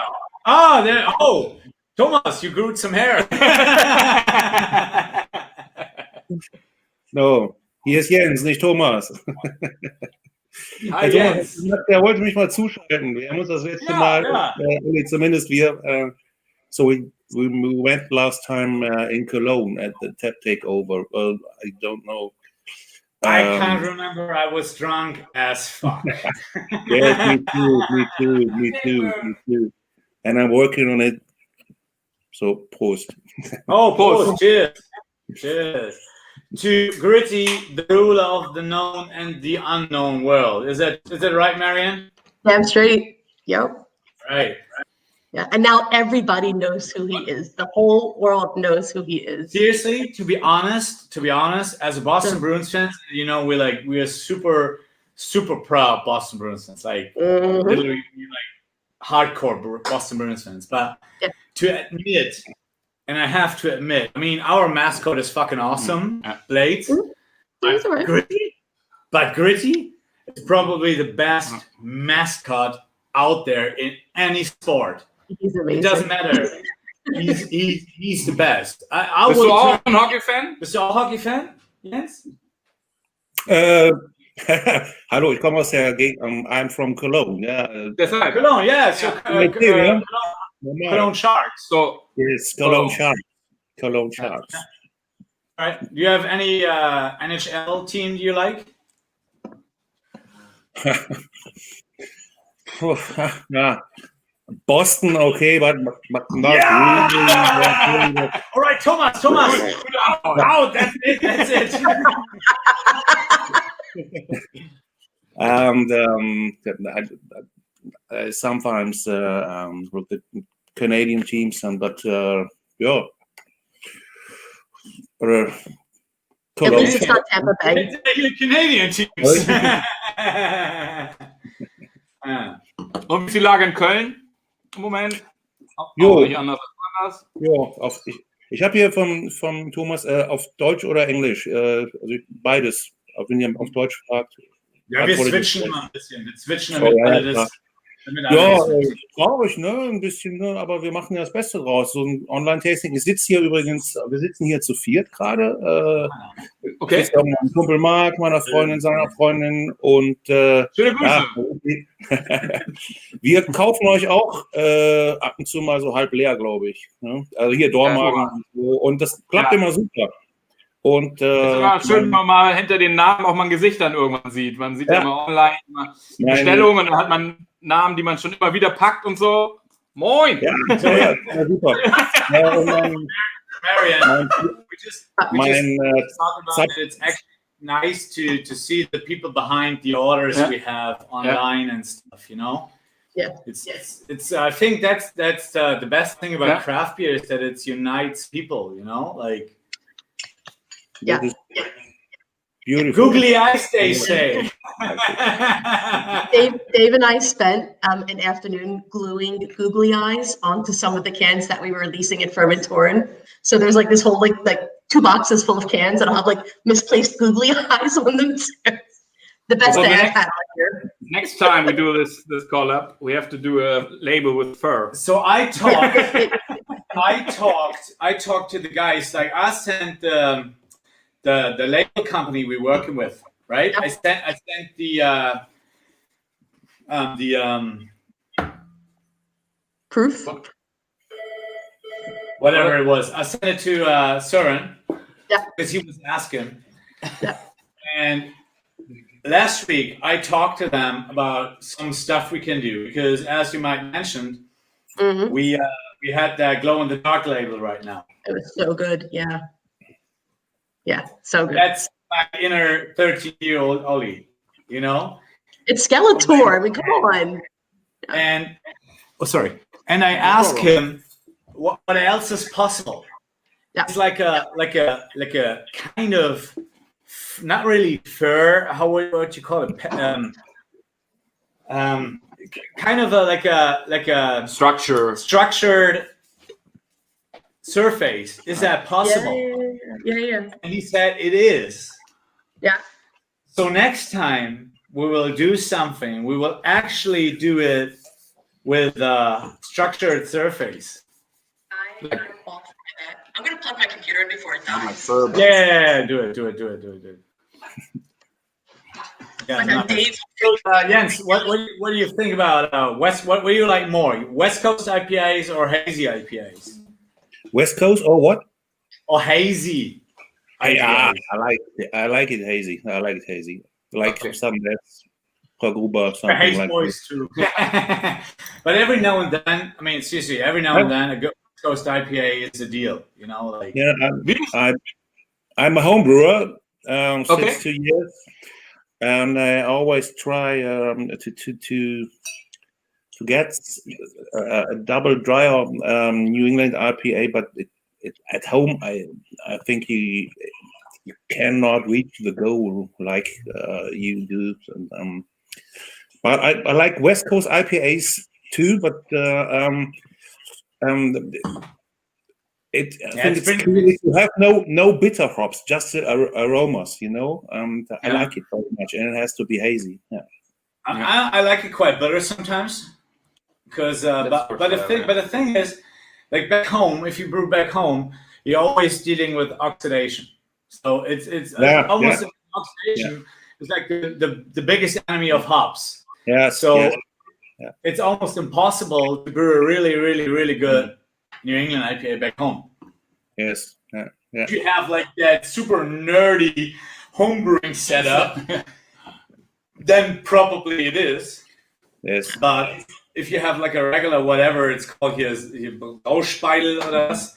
Braumeister, Dingsbums, ja. Nee, habe ich aber nicht.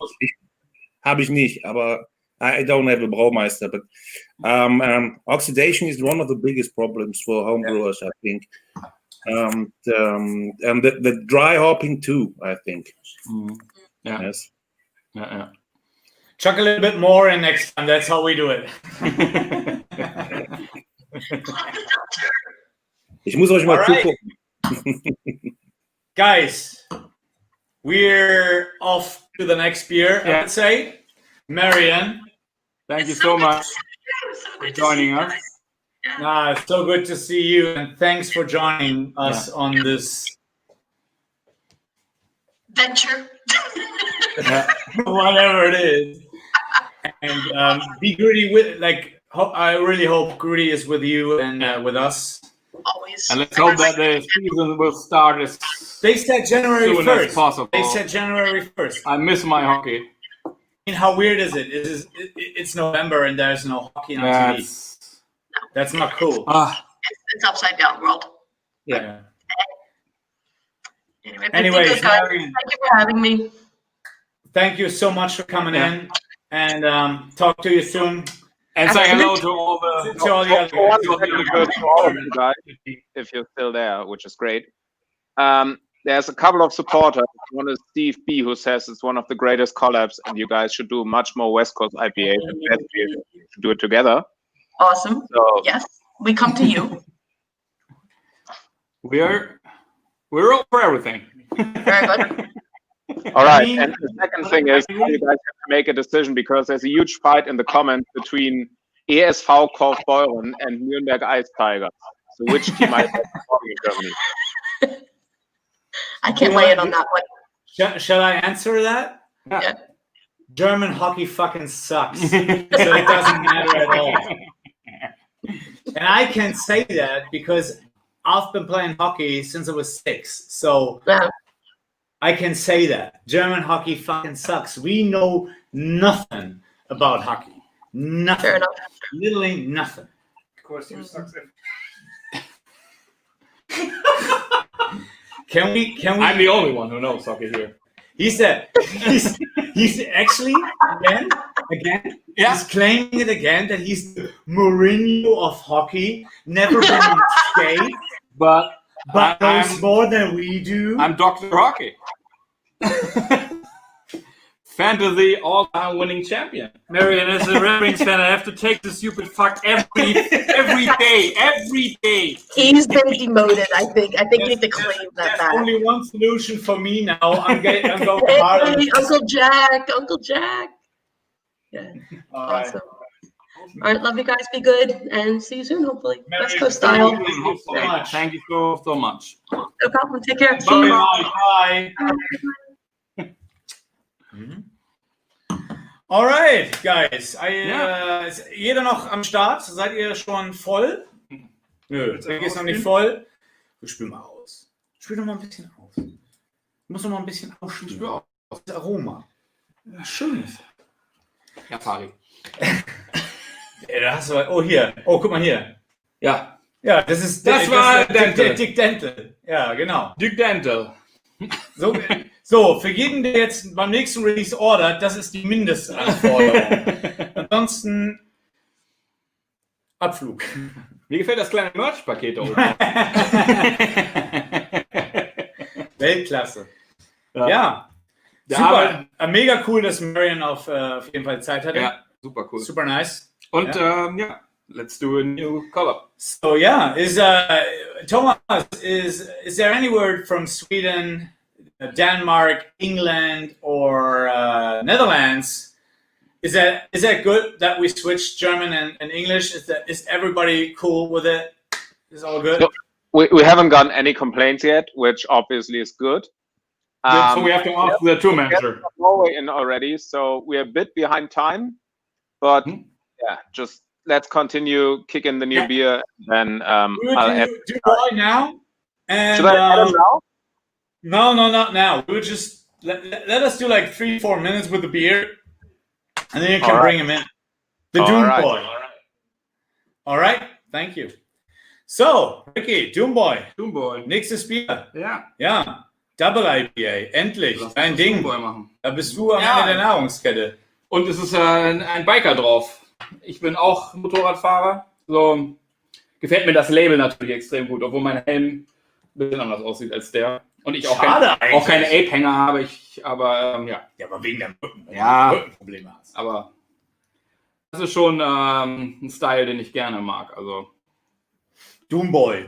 Genau. Hopfen? Hast du die am Start? Riecht gut. Ja, muss ich einmal nachschauen. Ich weiß es nicht mehr. Also jeder erstmal jetzt ein Smell, ne? So. Es ist Mosaik BBC, Brew One und HBC 586. Was ist das? So, well. I'll do it in English. I hope that's okay, so I don't have to do it again. Mosaic BBC is probably actually one of our favorites, so always good. People should know it by now. Yeah. And Brew One became one of my favorites this year. It's like super pineapple-y, and I really dig that hop. It's not too easy to get, and I like the pineapple taste. And then HBC 586, right? 586. Super new, super hyped in the US, like literally. Well, this is the hop we got by accident. Exactly. So I was actually trying to get Talus, the new hop from Simply Hops, Talus, and they sent me HBC 586 by accident.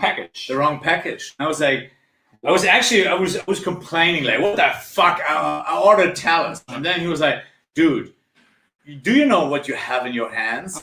No, I haven't heard of it. That's the new variety everybody's seeking after in the US right now, and it's impossible to get because the growing is like the part, of the fields where you grow those hops is not really big. So it's just a small amount of pellets that you actually get plus in Germany, right? So I got like 20 kilos and it's in here, and for me, super unique flavor. It's a little bit like the skeletal one, but it's that white peach, but they described it, and I was reading the description of the hop, and I was like, all right. The description of the hop is basically, it's like tropical fruits, stone fruits, and mango, like usually in your IPAs, but it's totally different and not even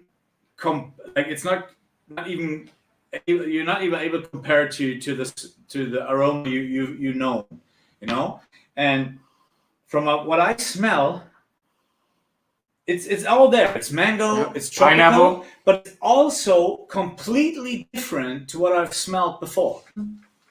Can you close the window, because somebody's burning something and I just smell cigarettes. Ooh, what's that? Ist das eine Gibson? They're playing guitars. That's the Sweden guys, right? Ich würde gerne jetzt die Musik dazu hören. Thomas, is it possible to bring them in so they can play a song? Anyways, to taste the beer. Cheers, guys. Cheers. Lovely. Me. Yeah. First of all, you're the deeper man. But first of all, for anyone who complains about the carbonization. Yeah, but it's good. I like it this way. It tastes like fucking juice. Yeah. So, exactly. Complaints, talk to the tour manager. For us, like, if you go like lower ABV, it's good to have a little bit more carbonization to get a little bit more full body. But the higher the ABV gets, for me, I like it less carbonated. Me too. Yeah, it's good. It's juice. Yeah. It's pure juice. And I think if you really want to complain about it, it could be a little bit more. Not for me. A little bit more. Not for me. Not for me. No, it's like no. That's perfect. It's all right. So yeah, post in the comments what you think. What's your taste? Do like more carbo, less carbo, less carbo, or what's the smell? Do you think there's any difference between the other hops we usually use?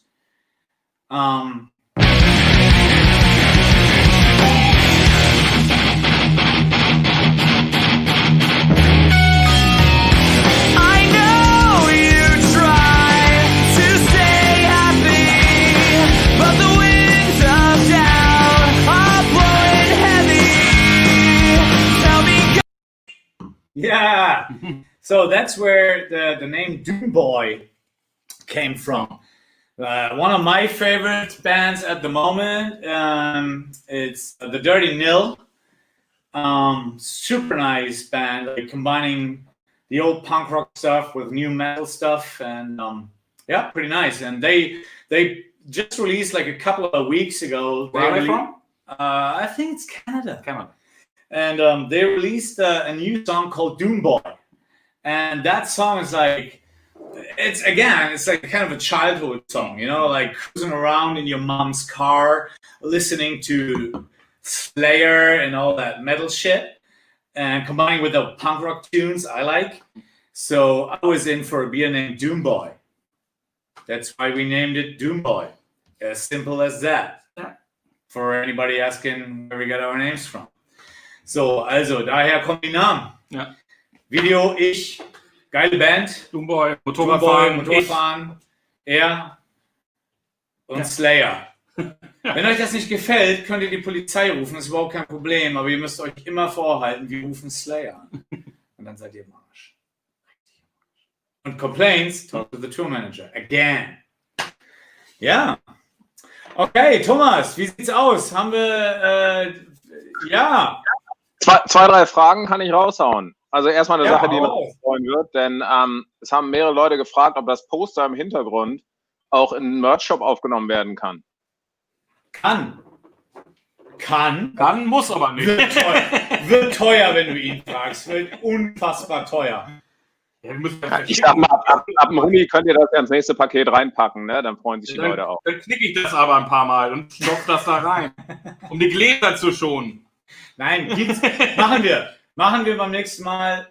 Wenn es dafür Anfragen gibt und wirklich Interesse daran gibt, dann können wir das natürlich verkaufen, ja, klar. Kein Problem. Oder wir verkaufen es, ja, kein Problem. Ich will okay, mal verkaufen. Die Leute hätten auch noch Bock zu wissen, so, was braut ihr überhaupt, ne? Wie viel Menge, warum macht ihr das Ganze eigentlich? Und wie geht es eigentlich um die Kohlensäure und eure Einstellung dazu? Bitte nochmal. Das mit der Kohlensäure habe ich nicht verstanden. Also das erste war, was ist die erste Frage? Wie viel braut ihr eigentlich? Also ohne Corona hätten wir dieses Jahr definitiv um die 1800 Hektoliter gebraut. Dank Corona schaffen wir es vielleicht auf 1400, 1500. Ist noch okay, hält sich noch im Rahmen. Ist fürs dritte Businessjahr schon ziemlich okay. Guck mal, keine Kohlensäure, du musst aufstoßen. Ja, das liegt dann nicht. Wir hatten Chinesisch vorhin. So the question was, what was the question? The volume we produce. Yeah, the volume we produce. We produce like 1,000. We should have produced 1,800, 1,900 hectoliters this year, but due to Corona, like 1,300, 1,500 or 400, I would say. For next year, we are planning on doing 2,500 to 2,800. But I mean, how the situation evolves at the moment, you really can't tell. And from the perspective that we, anyways, if we do not reach the goal of 2,500, doesn't matter anyways, we will build the brewery because the demand is there, and this is what gives us the security. But anyways, if we really do it, if we really can reach the 2,500 or 2,800 mark next year, early fourth year, that's awesome. Without having an own tap or an own tap room, and that's what we're gonna build with the brewery. There will be an own tap room and everything. So that would be cool. Yeah, definitely. So second question. What's that? Slayer singer. SpongeBob. Fantastic. I'm scared of SpongeBob. That's cool. What was the second question? Amount carbonization, or? No, there was a third one. Das war the third one, okay. What was the second And one? it sounded like Warum wir das eigentlich machen, glaube ich, oder? Warum wir das machen? Weil wir Bock auf Bier haben. Ja. Und weil wir gerne Bier trinken und ja. Why are we doing this? Und weil wir auch ein bisschen Geld verdienen wollen, natürlich auch, gehört dazu. Ich muss meine Rolex ja finanzieren. Nein. wir machen ein Business, was uns Spaß macht. Und ja. Why are we doing this? The thing is, for us now is in 2020, it's much more important to have a job that actually fills you with joy instead of taking a bath in endless money. And if you can bind it like we do right now, where's the endless money? I haven't seen it. It's we really dig it. Like the job is just. I mean, people are drinking our beers, and if they love it, it's just it's the best feel you can. It's the best feeling you can have, man. Like that's us. Everything, not really this beer, but every beer. This screams us. The design, the beer itself. That's us. That's your own product. And when people love it, that's probably the best feeling. That I mean, ist glaube ich auch immer so, dass wenn wir alle Brauer machen das, weil sie Leidenschaft für Bierbrauen haben. Und von daher ist es auch immer extrem hart, wenn jemand auf Untapped irgendwas mit einer 0,5 oder einer 1,0 bewertet, weil er das nicht mag, weil er grundsätzlich irgendwas nicht mag. Das Thema, was wir haben, es ist halt immer Herzblut von demjenigen, der es macht, der es braut. Und genauso ist es bei uns ja auch. Also, wir wollen was machen, was wir gerne mögen. Mal wird es besser, mal wird es auch ein bisschen schlechter, aber es ist ein Teil von uns. Jedes Bier ist irgendwo ein Teil von uns. Sei es vom Geschmack, was wir gerne mögen, sei es vom Design. Ja. Und das ist immer wieder schön. Wir haben immer jeden Monat ein paar kleine neue Babys, die wir zur Welt bringen, irgendwie. Ja. Ja. Schön. Ja, schön. Auch schön, ist auch schön. Ja. Wir kommen Philosoph auch raus, ne? Ja.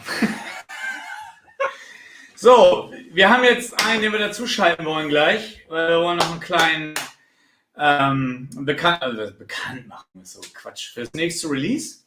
Er ist ein bisschen nervös. Wer? Der Norweger. Der Norweger? Ja. Und dabei ist er der Doom Boy. Ja, komm, bring ihn rein. Thomas, kannst du ihn reinholen? Ist er schon am Start? Ah! Der liegt auf der Seite. Hey guys. The man, the myth, the legend. Straight from Norway. Hey guys. How you doing, buddy? I'm doing good, and you? Perfect. Pretty fine. That's So, good to hear, man.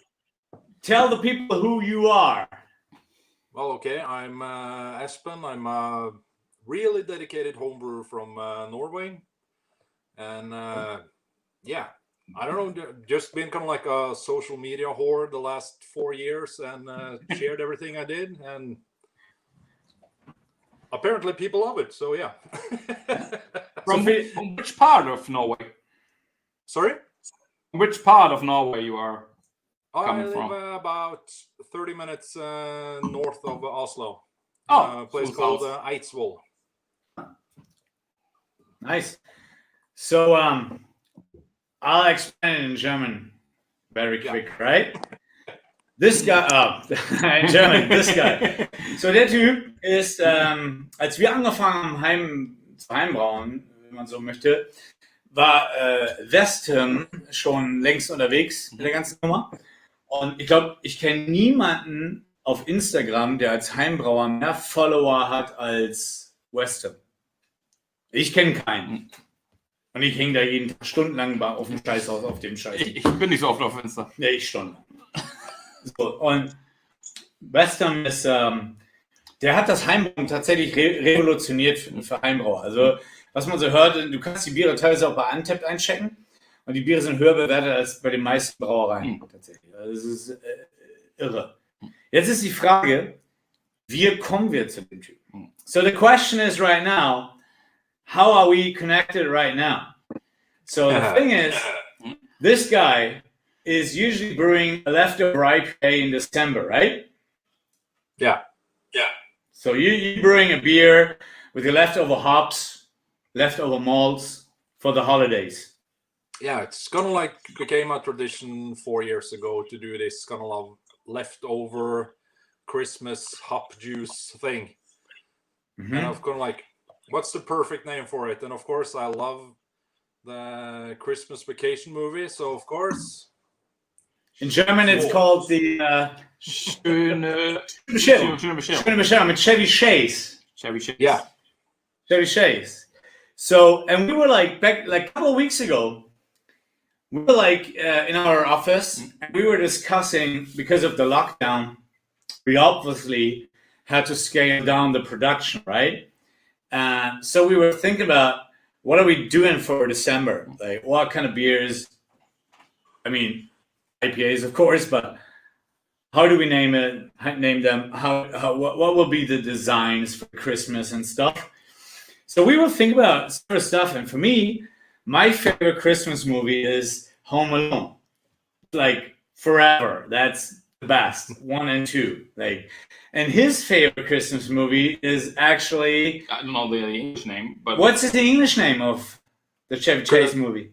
Oh, yeah, it's just called Christmas Vacation. Christmas Vacation. So that's his favorite Christmas movie. It's super popular in Germany too. So we were thinking about it. He was like, "Man, let's do a labeling, like, yeah, cool, yeah, that's fucking awesome." And we were like, well, he was like, let's do a label with that movie. And he went on, and I was like, dude, that rings a bell. I've heard of that. So wait, let me check. And I checked. I've seen it before somewhere. So I checked Instagram because I knew it was you. And then it was popping up. Your leftover IPA, exactly. The shitter was full, right? Yeah. Where his cousin is standing down and pumping it down the drain. Yeah. So we were like, dude. So you have the ugly sweater with it. Yeah, of course. Yeah, cool. And we were like, we can't do this without asking him to do a collaboration, you know? Like, we can't do this. That's his beer. So I called you, right? And we asked if you're willing to do collab. So for the December release, it will be the Shit Was Full IPA with Citra, Mosaic, and Galaxy, right? And it's your recipe. Yeah. Just going commercial. Yeah, that's us too, awesome. man. Us too. Did you see the label? Yeah, so yeah. I'll send the label. I got the glass ready as well. I will send perfect glassware. We need. Oh yeah, we definitely have to do this for Christmas. Damn it! Can you send it? Can you send it to me tomorrow? I will just right away on Monday. I will. Yeah, I will right away get it to our glass guy, and we need that for the next release. So I will send the cans to Thomas right now. He hopefully is able to bring in the cans that everybody knows what we're talking about. That sounds awesome. So how's the situation in Norway right now?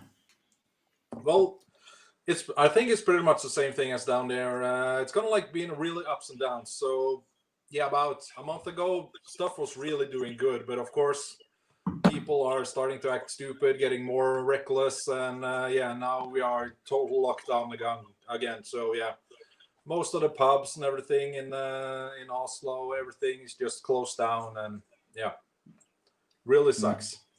Yeah, pretty much like here. Yeah. Fucking sucks. But it is what it is, right? Oh, there it is. Thomas is the man. It's the best. It's literally the best. The only thing what really offends me is that Chevy Chase is wearing a Blackhawk jersey in the movie. That really offends me as a Bruins fan. So it's the same hat. It's the same hat. I mean, look at that fucking label. I mean, seriously. It's not a commercial show right now, but I really suggest you guys buying it next time.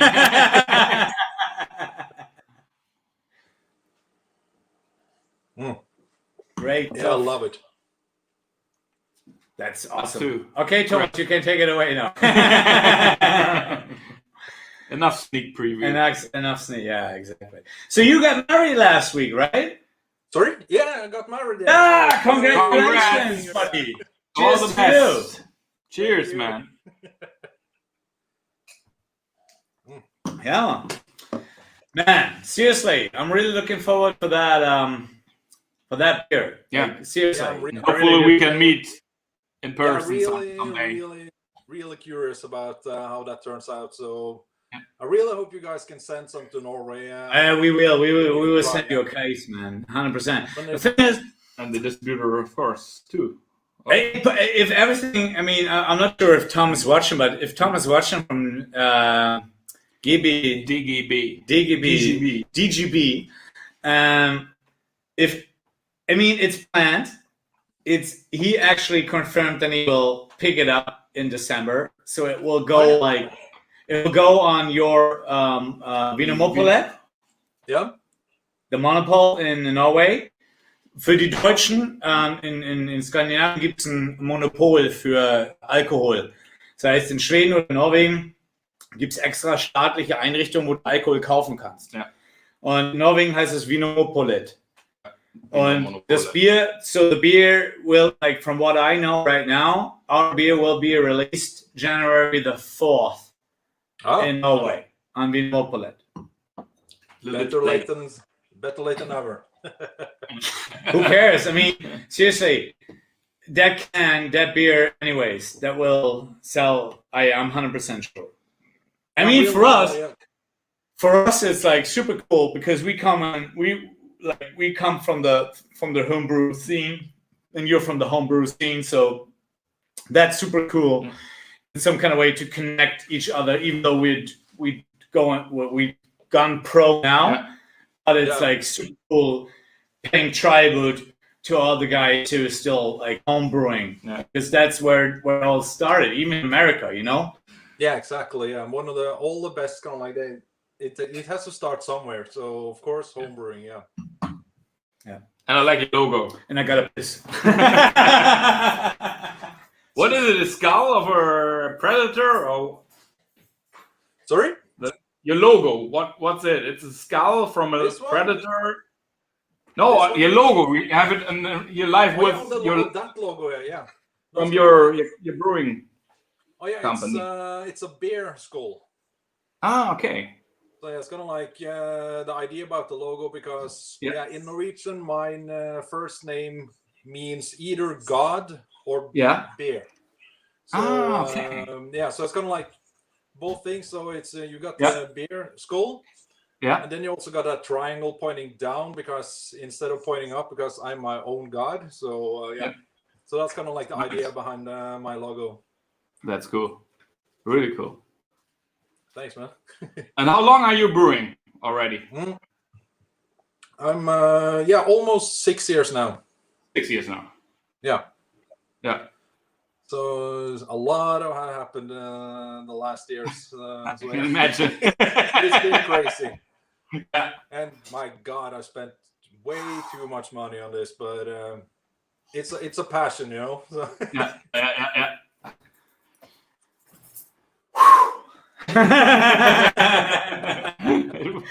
What a relief. Man, seriously, we are really looking forward to it. Yeah. We got to move on to the next beer now. Yeah, no worries, but thanks for having me, guys. Oh, man, you're the best. The thing is, we really hope if everything goes down as planned, we'll be in Norway next April. Our distributor has his own festival. So if you're able to come up, man, feel free to join our booth. Let's hope I would love to meet you guys. So either that when this Corona madness ends, I will definitely come down to Germany and visit you guys as well. That would be awesome. Absolutely. Always welcome here. Yeah. Thank you. Once we have our brewery set up, you're always welcome to come here. Also before. And you can talk metal music, and I just enjoy myself. Two best things: beer and metal. Yeah. 3 beer, metal, hockey. No, 4 beer, metal, hockey, punk rock. Oh yeah. Depends on man. The old stuff is fucking awesome. You listen to the Ramones too. Yeah. The old stuff, not the new shit. The old stuff. Ramones.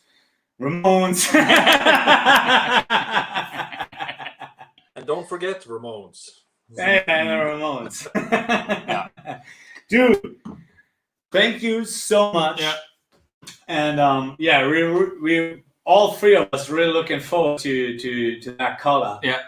I think it'll be a blast. I'm really honored that you guys asked me, so thank you very much. So that's all good, man. We are honored that you actually are doing it with us. Yeah, and it's awesome. So Thomas just said we had to expand it a little bit because he needs to pee as well. Skull. Oh. I'm out. What about the other guys? Is everybody ready? Is everybody ready for the next beer? Put your hands in the air. It's weekend. Everybody ready? Yes, weekend. Weekend. Yes, week. Yeah. Yes, weekend. Man, they're so close to get this Muppet Show out of the U.S. office. So close. Oh yeah. Thank God. Dude, seriously, thank you so much. Yeah. Thank you, guys. And enjoy your weekend in Norway. And we have to extend till Thomas drops you out. Maybe it's felt. Again, thank you so much.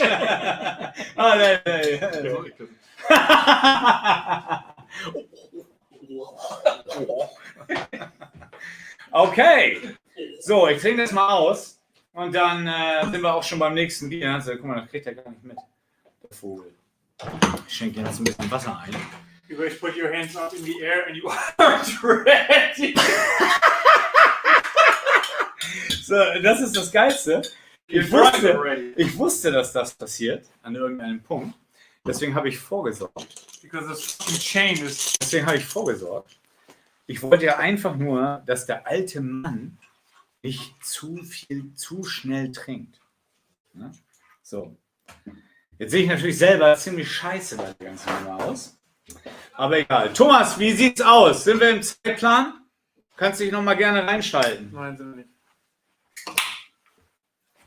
Ich höre dich nicht. Ich bin halt, ne, nach so einer Videokonferenz bekommen wir das immer noch nicht hin. Also, ihr seid ein bisschen... Stopp, ich habe nichts gehört. Welche Videokonferenz bekommen wir nicht hin? Na, ich meine das mit dem Unmuten, ich bin zu dumm dazu. Das macht nichts. Das macht nicht so schlimm. Gar nicht. Dafür kann ich andere Sachen. Das stimmt. Die Leute finden Meine Frau kommt gerade rein und beschwert sich, dass ich das ganze Wasser ausgekippt habe, womit sie morgen duschen wollte. Ja, geil. Also, den Doom Boy finden die Leute super. Und das ist mal was Neues. Wieso ist das was Neues? Lieblingsglücksvogel von einem. Dann, sorry, nochmal. Schöne Bescherung ist der Lieblings-Weihnachtsfilm von vielen Leuten. Ja. Ich versuche die ganze Zeit noch Christopher Dick live hier reinzubekommen. Der traut sich aber nicht, weil sein Sohn wach geworden ist. Da habe ich ihm gesagt, komm, den kannst du einfach mit reinnehmen. Natürlich. Mit rein. And if the guys from Sweden are still listening, so the guys with the guitar, I asked them several times to join, but they still refuse. So you can probably ask them again.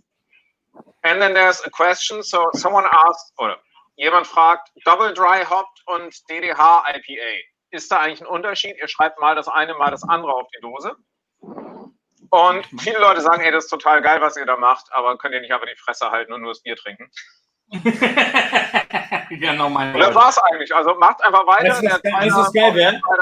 Ist auch schon da, also weißt du, was geil wäre, wenn wir die ganze Zeit nur so da sitzen? So, pass auf, wir halten jetzt die Schnauze und trinken. So.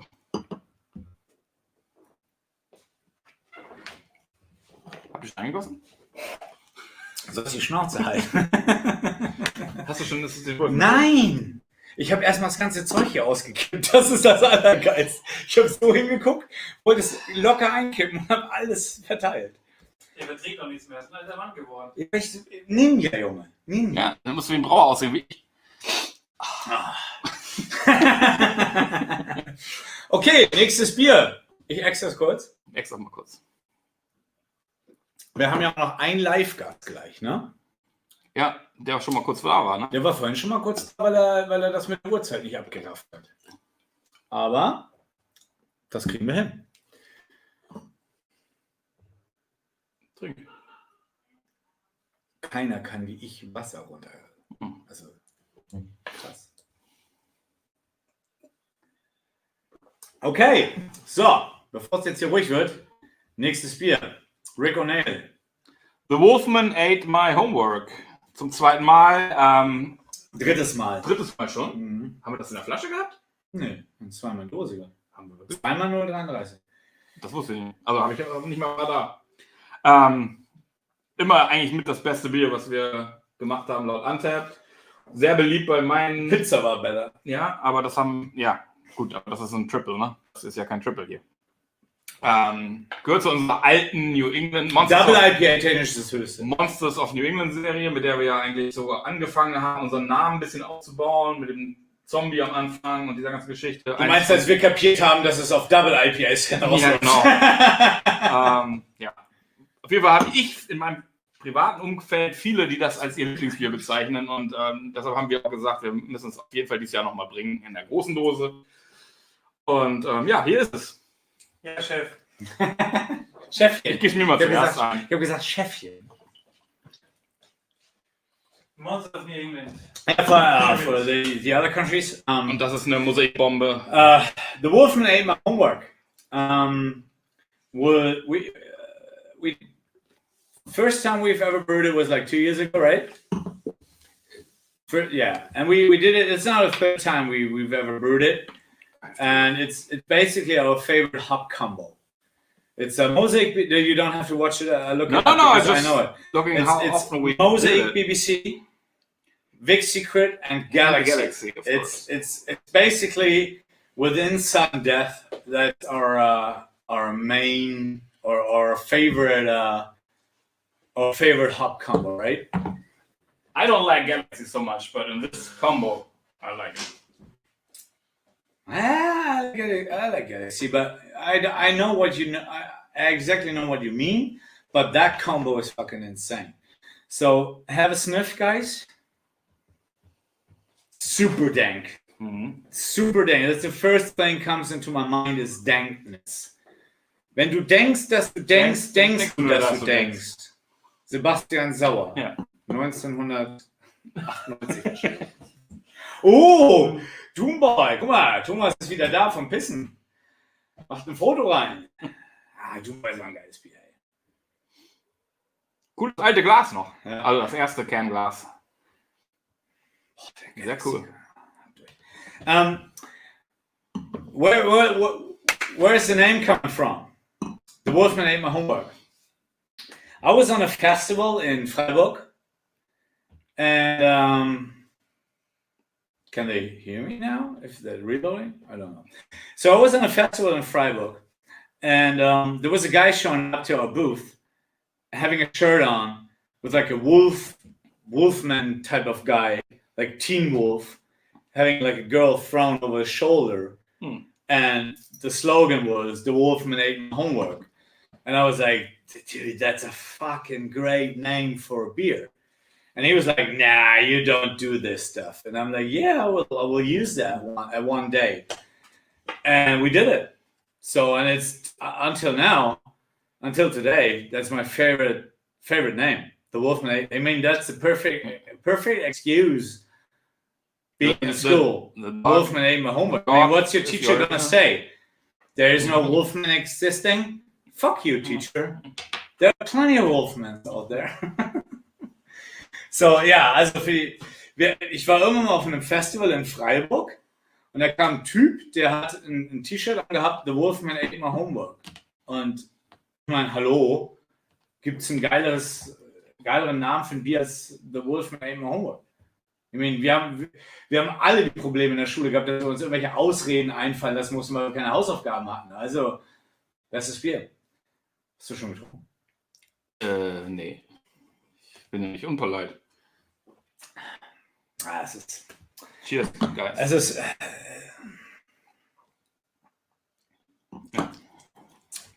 Die Dankness ist unfassbar geil.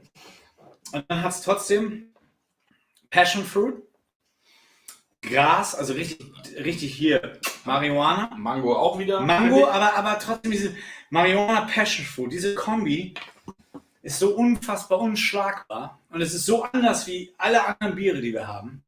Gibt es eigentlich Dank? Gibt es dafür eine Beschreibung? Irgendeine Marihuana. Ist es das? Also das ist Marihuana? Das ist ja Hopfen. Ja. Hopfen riecht ja nach Marihuana. Aber weil es Hanf ist. Ja, aber der Dank ist irgendwie so schwer zu... Gibt es da eine Übersetzung? Nein. Ja, wir Deutschen haben ja nicht diese Wörter für sowas. Dank ist... Wir wissen alle, was wir meinen, wenn wir das sagen, aber keiner weiß genau, wie man es übersetzen sollte. Es riecht nach Gras. Erklärt, keine Ahnung. Es riecht nach Gras. Meine Frau schreibt mir, ich muss ganz schnell... Die ist doch einen Raum weiter. Ja.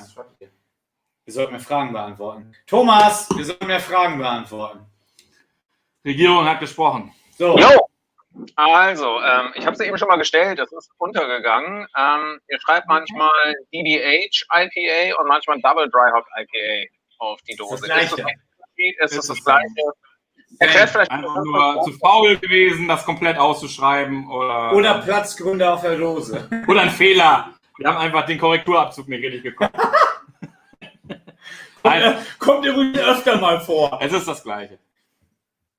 Ja. Ja. Ist das Gleiche. Nächste Frage. Ja, dann komme ich noch rein. Zum Thema Hopburn. Wie geht ihr mit dem Hopburn um? So, macht ihr das extra? Ist das manchmal Hopburn, den ihr extra habt? Ja. Ja. Nein, macht man natürlich nicht extra, aber wir lieben Ich liebe Hopburn. Ich wollte schon einen Hopburner mal als Bier rausbringen, aber ist schwierig. Ist einfach, wenn das Bier extrem frisch ist, dann hast du halt diese pfeffrige Note vom Hopburn. Und das geht dann mit der Zeit immer fast, also immer weg eigentlich.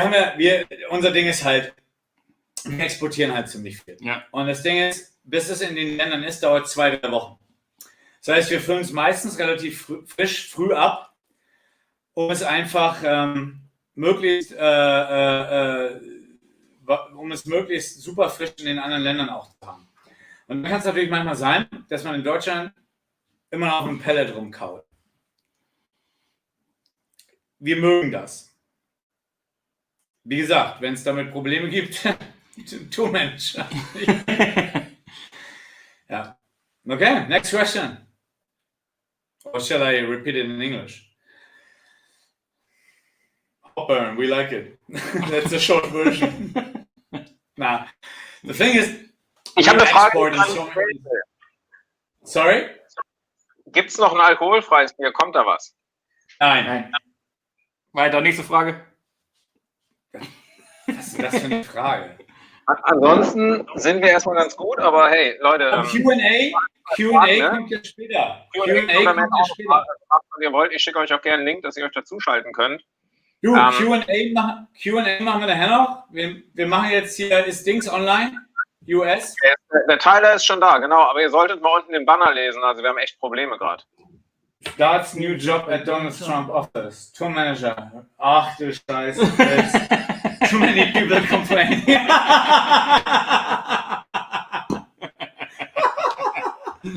Fantastisch.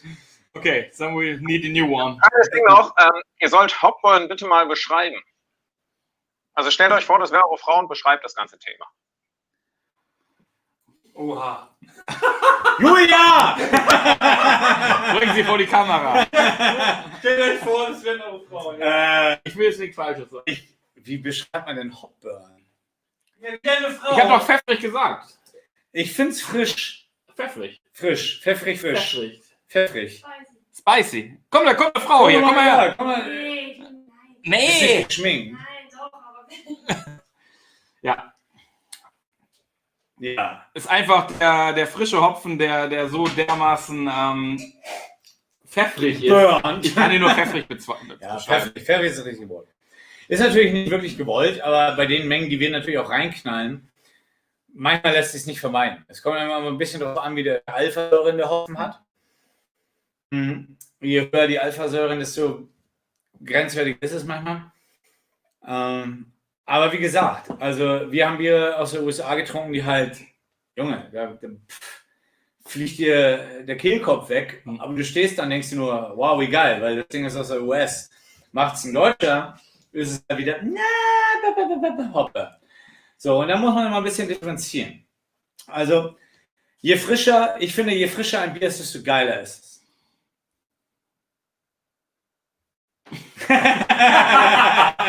Ich stehe auf Major-mäßig, ein bisschen. Also generell kann man sagen, der beste Zeitpunkt, unser Bier zu trinken nach 2 Wochen. Ja, finde ich auch. Nach 2 Wochen sind die auch am highest point. Ja. Und dann bleiben die da für 2, 3, 4 Wochen und dann geht es natürlich. Ist normal. Steil bergab. Nicht steil bergab, aber dann geht es halt bergab. Ist halt einfach so. Also, Ja. So, noch eine Frage, bevor ich vorschlagen würde, wir holen den Tyler mal rein und danach habe ich noch ein paar andere Fragen. Und zwar die Frage, jetzt habe ich sie selber verkackt. Ach ja, ihr habt es nämlich vergessen zu sagen, weil ihr habt es eigentlich verkackt. Im Wolfman, welche Hopfensorten sind eigentlich drin? Steht nämlich nicht auf der Dose. gesagt. Olli gesagt, es ist Mosaik, es ist Galaxy und Big Secret. Können wir nochmal eine Dose haben? Steht auf unseren Dosen steht sowieso nicht drauf. Ja, auf unseren Dosen steht es nicht drauf. Ja, jetzt steht auf dem Tisch die Dose. Nein, wir wollen Bier. Bring Tyler rein jetzt. Hol Tyler rein. Okay, ich hau euch erstmal den Tyler rein, okay? Ja, genau. Tyler rein. Gute Idee. Tyler! Hi, man. How you doing? What's going on, guys?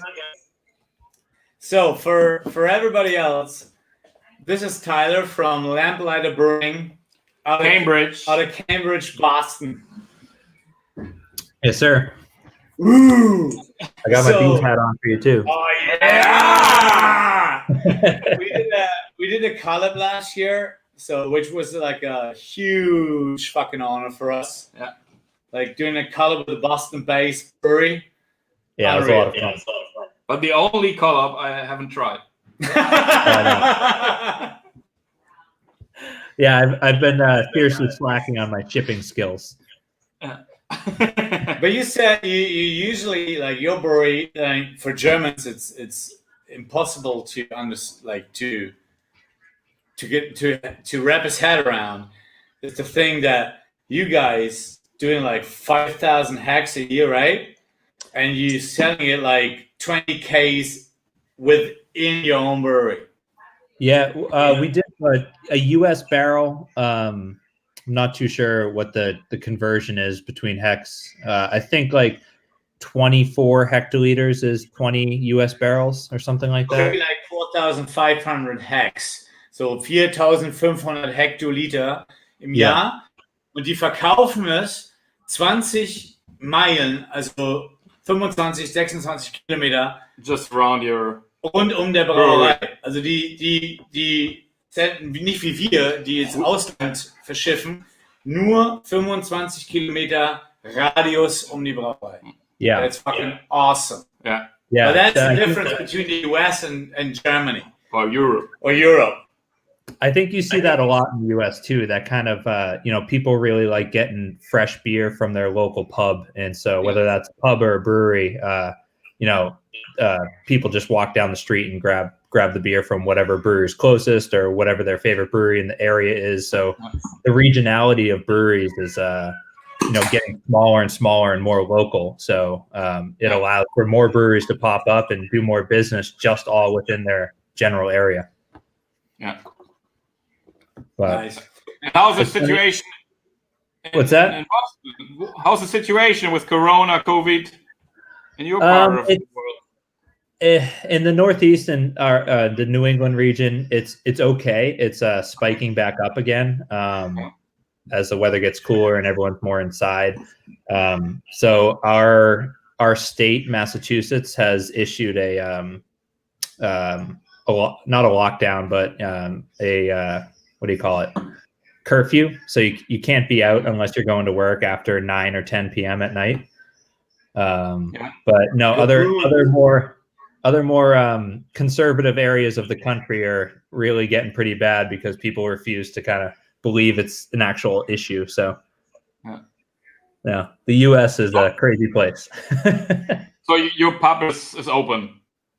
Yeah, we're open for just for to-go sales. So takeaway and takeaway. We had an outdoor patio, but now that the weather's cooling down a bunch, we closed it. So we're not doing that anymore. Okay. But no, tap rooms and bars. Some bars are allowed to be open, but because there's a occupancy limit, you can only have some 30, sometimes 50% of your normal people in there. So you will see people inside dining or at a bar, but you can only have, let's say, half the amount of people you normally would. Yeah, but what really struck us pretty hard is that the Force, the restaurant around the TD Garden closed. Yeah. That struck us like unbelievable. I was like, it was always there. Every time we go to Boston, first day or first night, that's the place where we go. You're at the Force. Nice. Game day, that's the place where we go. Yeah. Last night, that's the place where we go. Yeah. And it closed forever. Yeah. It is pretty sad. I mean, I think every week a new place closing. Too. Yeah. What was it one? The McGreevy's Dropkick Murphy's bar closed. Yeah. There's a lot of good pubs around our Cambridge area that closed as well, and a lot of good restaurants that are closing their doors for good too. It's certainly hurt that industry the most. It's a really strange thing too, because some industries are booming right now and like doing the most business they ever have, but other industries are just completely shocked and having to close their doors and stuff. So it's a very strange time in terms of the economy out here. And for us, it's super strange that like the stuff we remember from being in Boston, you know, and then hopefully going back there next year and stuff, and it will be. I think it will be totally different from what we know. So it's like, I mean, it's everywhere the same. Here it's the same. I mean, restaurants are really struggling. Yeah. And I don't know if it's the right way. I mean, but in the end, I think we will have a solution next year, and then hopefully we'll be back on track, and then we'll be able to come back to Boston, brew another beer. That'd be great. Yeah. Hopefully we can go to the Gäste together too. What was his name? Like, is the brewer still with you? Simon. Simon. Yeah. Simon the Flame. Yeah, Simon the Flame. Is he still with you guys? Nice. What's that? Is he still with you? Yep. Yeah, he actually it was his birthday the other week. I got him a big brisket, so he smoked that, and like we had another barbecue night. It was great. That was an awesome night at his place. That was for us, like as Germans, because we are not, we are into meat. Yes. But not into meat like Americans are. Yeah. And that brisket he smoked back then, which was unreal. And for us, he knows how to barbecue. Yeah, and for us, like you guys having us at your brewery brewing a beer was just insane. Like as huge Boston fans and Germans, I mean, like approaching you, like, you're up for a beer, and you guys are like, sure. Let's do it. I mean, that's what beer business is about, right? Yeah. Yeah. Sorry, I never sent the mic to you guys.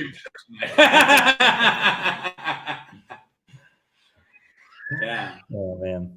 How's it going out there, though? How are you guys doing?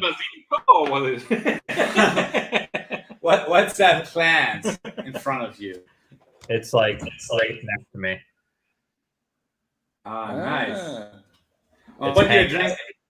It's in my face. I'm actually drinking. It's funny. You guys are drinking some like hazy American IPAs, and I'm drinking a German style Pilsner that we made. So again, that's so funny that like all the American breweries doing German style Pilsners, German style Helles. Your Helles was amazing. You liked it? That's great.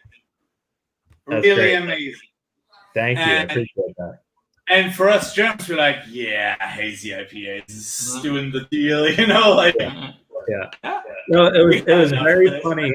It was amazing to hear that from you guys. That it's always like you want what you can't have, or you want like what's most out of reach, or that kind of thing. Because Americans certainly love IPAs, and like that is by far our most best selling beers. But brewers that are in the brewing industry in this region, they're all just after just like clean, easy drinking lagers, and so that's what's kind of like very popular right now.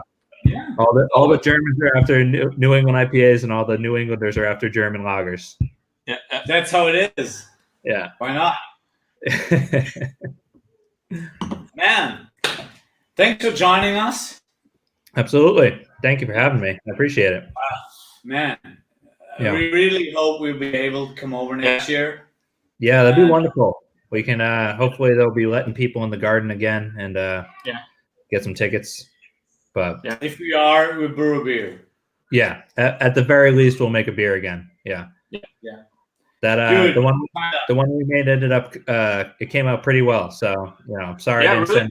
That's what we heard. Like our one of our good friends, metal band, they tried a couple of cans, and they were like super stoked on it. So I mean, the label like have an ice rink on the can. I mean, come on. Yeah. I was like, it's got to be hockey themed in some way. We got to get. Absolutely. Tyler, thank you so much. Thanks for joining us. Thanks for joining us, and hopefully we guys next year, right? As soon as possible. Absolutely, yeah. Be well, okay? Stay healthy. Stay healthy. Too, buddy. Take care. Cheers. Cheers. Cheers. Ja, kurz vor der Panicline, der Typ, Alter. Der hat mal mit der Augen rumge... Krass, die Amerikaner, ey. So. Q&A oder was? Was ist Q&A? Q&A ist Question and Answers. Alright, Thomas, wie sieht's aus? Wir wären jetzt für Fragen und Antworten noch zu haben, bevor wir hier Nutten und Koks auffahren und die Aftershow-Party starten. Wir sind jetzt drüber. Der falsche Start dafür, Die nächsten Sendungen schieben sich 2 Stunden. Also erstmal, der Christopher Dick war gerade drin, aber ist wieder rausgegangen. Vielleicht kommt er nochmal wieder, dann würden wir ihn auf jeden Fall nochmal live dazu holen. Der muss reinkommen. Heißt du jetzt Dick Dück oder wie heißt er jetzt eigentlich? Das würde ich jetzt gerne mal fragen. Ich kann das erklären, weißt du? Wir haben auch einige Fragen. Gut, der Steve hat noch gesagt, ihr habt mal in dem Podcast, also anscheinend recherchiert er das Ding ganz gut, Fairy Tales, habt ihr euch relativ kritisch zu Untapped geäußert. Also jetzt bekommst du auf den Deckel, Olli. Ne? Das ist hier, ja, mit Untapped. Noch weiter. Wie sind da die Gedanken? Letztendlich kann man da nicht viel Negatives erkennen, auch bei den Hopfensorten. Also wie steht eigentlich so zu Untapped in der ganzen Hype und ganzen Ding? Und er hat noch eine Frage dahergehauen, die kommt aber gleich. So, ich gehe dann, das dauert jetzt eine Stunde. Was ist die Frage hinterher? Da kann ich noch nicht drüber reden. Okay. Also, Untapped haben wir vorhin schon mal gesagt, das ist natürlich klar, das ist ein Tool, mit dem du spielen kannst, das ist auch alles in Ordnung. Was auch nicht unwichtig ist. Was mich halt total abfuckt, ist einfach, dass Leute nicht raten, Bierstil basierend. Das ist das, was mich abfuckt. Also ein Pilsner wird niemals ein Rating haben wie ein IPA. Ah! Christoph Dück! Dick Dentel! Am Stissel! Na endlich! Ja, wir müssen das kurz unterbrechen. Meine Hasstirade auf Untapped. Christoph, wie geht's dir? Ja, mach mal entspannt weiter. Oh! Das ist ein bisschen zeitverzögert. Ich glaube, ich muss meinen Fernseher mal ausmachen.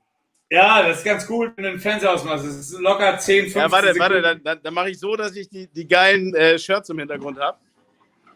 Dann gucke ich nicht auf den Fernseher. Ja, so muss es sein. Also erstmal, vielen Dank. Warte, Alter, ich muss den Fernseher mal ausmachen. Das ist gerade ein bisschen strange, Alter.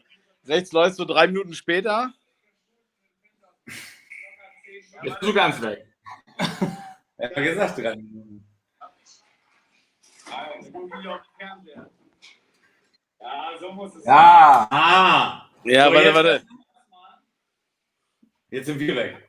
Jetzt ist nichts an unserer Jetzt geht gar nichts mehr. Hat Julia den Netflix angemacht? Ja, weil Julia wieder shoppt. Ist Dick Dental weg. Thomas wieder? Thomas am Start? Ohne Ton? Thomas ohne Ton. Ich wollte eigentlich gerade sagen, der ist verzögert mit seinem Fernseher, der kommt schon wieder, keine Sorge.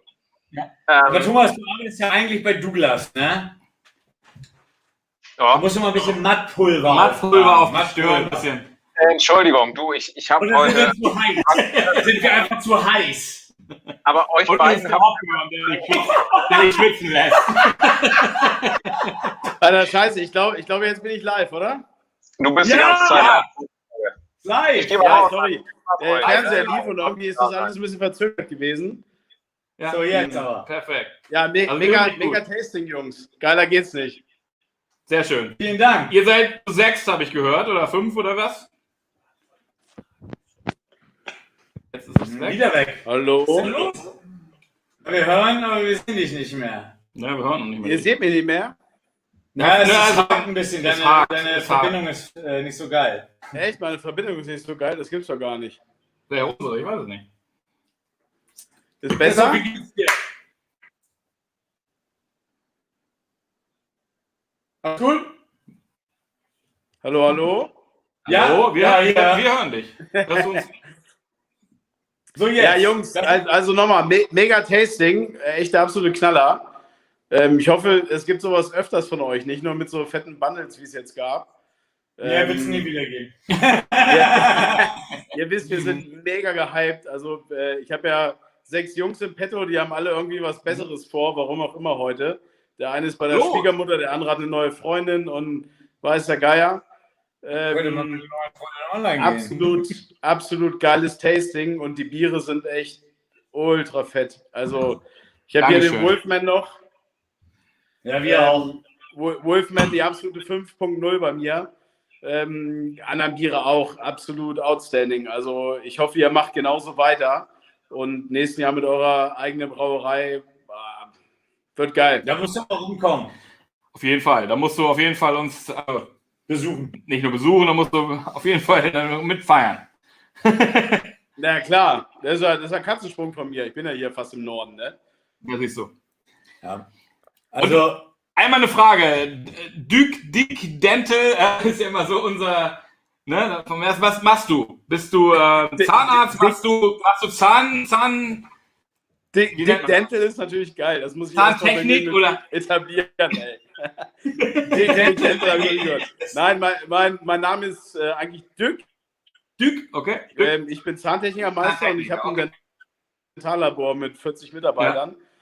Technik eigentlich. Aber Dick Dental wird sich etablieren ab jetzt, das ist ganz klar. Das war das Erste, was irgendwie einer vorgelesen hatte und dann bist du im Kopf und seitdem bist du bist ja aber wirklich unser bester Online-Kunde, muss man wirklich sagen. Also wir haben keinen, der... Nein, ist so. Ja, nee, ey. Nicht weiterreden jetzt. Treu und bist wirklich mit Menge und Leidenschaft dabei, das muss man mal so sagen. Leute, Menge ist das Stichwort. 69 Kilo, darunter geht gar nichts. Unfassbar. Also, wie gesagt, ich habe ohne Scheiß, wo du gesagt hast, du hast das so lange gepackt, ich hab das am Dienstag bekommen und habe es ja weiterverteilt an meine Jungs. Wir sind ja so 6 Jungs, die immer mal online bestellen, vorwiegend natürlich bei euch, aber halt auch bei First Beer, Check und Gamma und Co. Also immer mal so ein bisschen Sammelbestellung machen. Und ja, mega. Ich habe 1,5 oder 2 Stunden gebraucht, um das, müsst ihr mal reinziehen, Geschäftsführer setzt sich in sein Büro und packt 1,5 oder 2 Stunden Bierpakete. Also wir haben 69 Kilo bekommen und ich habe alles umgelabelt in alle Richtungen und dann über meinen persönlichen Botendienst verteilt. Das war der absolute Hammer. Die Mitarbeiter kamen die ganze Zeit und wollten irgendwas von mir und jetzt ist gerade schlecht, ich muss Sandes verteilen. Mega. Stevie. Nee, sehr schön. Ist alles heil aber angekommen, oder? Ja, klar, mega. Also ganzen Gläser alle da und ja, Biere, wie gesagt, alle heil? Wahnsinn. Sehr super. Vielen Dank für deinen Support die ganze Zeit und ja. Ich freue mich auf nächstes Jahr mit der eigenen Brauerei. Wird mega. Ja, definitiv. Wir wollen das Ding, was wir jetzt, es war halt heute irgendwie ist es okay, wenn ich das kurz in Englisch erkläre, weil dann wollte ich es nicht nochmal erzählen. That was actually pretty much the new thing we actually thought of we should do. Online tastings, blah, blah, blah, blah, blah, blah, blah. The thing is, I think that could be a thing for the future, even though we have a brewery, even though there's not that much COVID-19 going on. We could do live release tastings, live from the brewery, even though there's no COVID, but people like from England or Sweden can't be in there in person, so they can actually purchase a bundle and taste the beers. We're just drinking like from tap down in the brewery. So I think that's a new platform we can actually all can agree on, and that is the first try. And I'm actually fucking. If people want to see it, and I'm happy how it turned out right now. I mean, we spent shitloads, billions of money, billions of money just to set this up. So it was $49 for the camera, 20 for the microphone. So keep on buying. We need it now. It's like the thing is, if we do stuff like this, I was skeptical in the beginning of online tasting and all that shit because I'm not a big fan of online stuff because it's online. I don't know, but if you can do it like this, and if you can have people joining, and if you can have other breweries joining, and if you can have like whatever it is, I'm fine with it. I'm happy with it, and it's like we really, our focus is on brewing insane beers, having insane labels. So if we do like online tasting, it has to be fucking insane. It can't be just oh,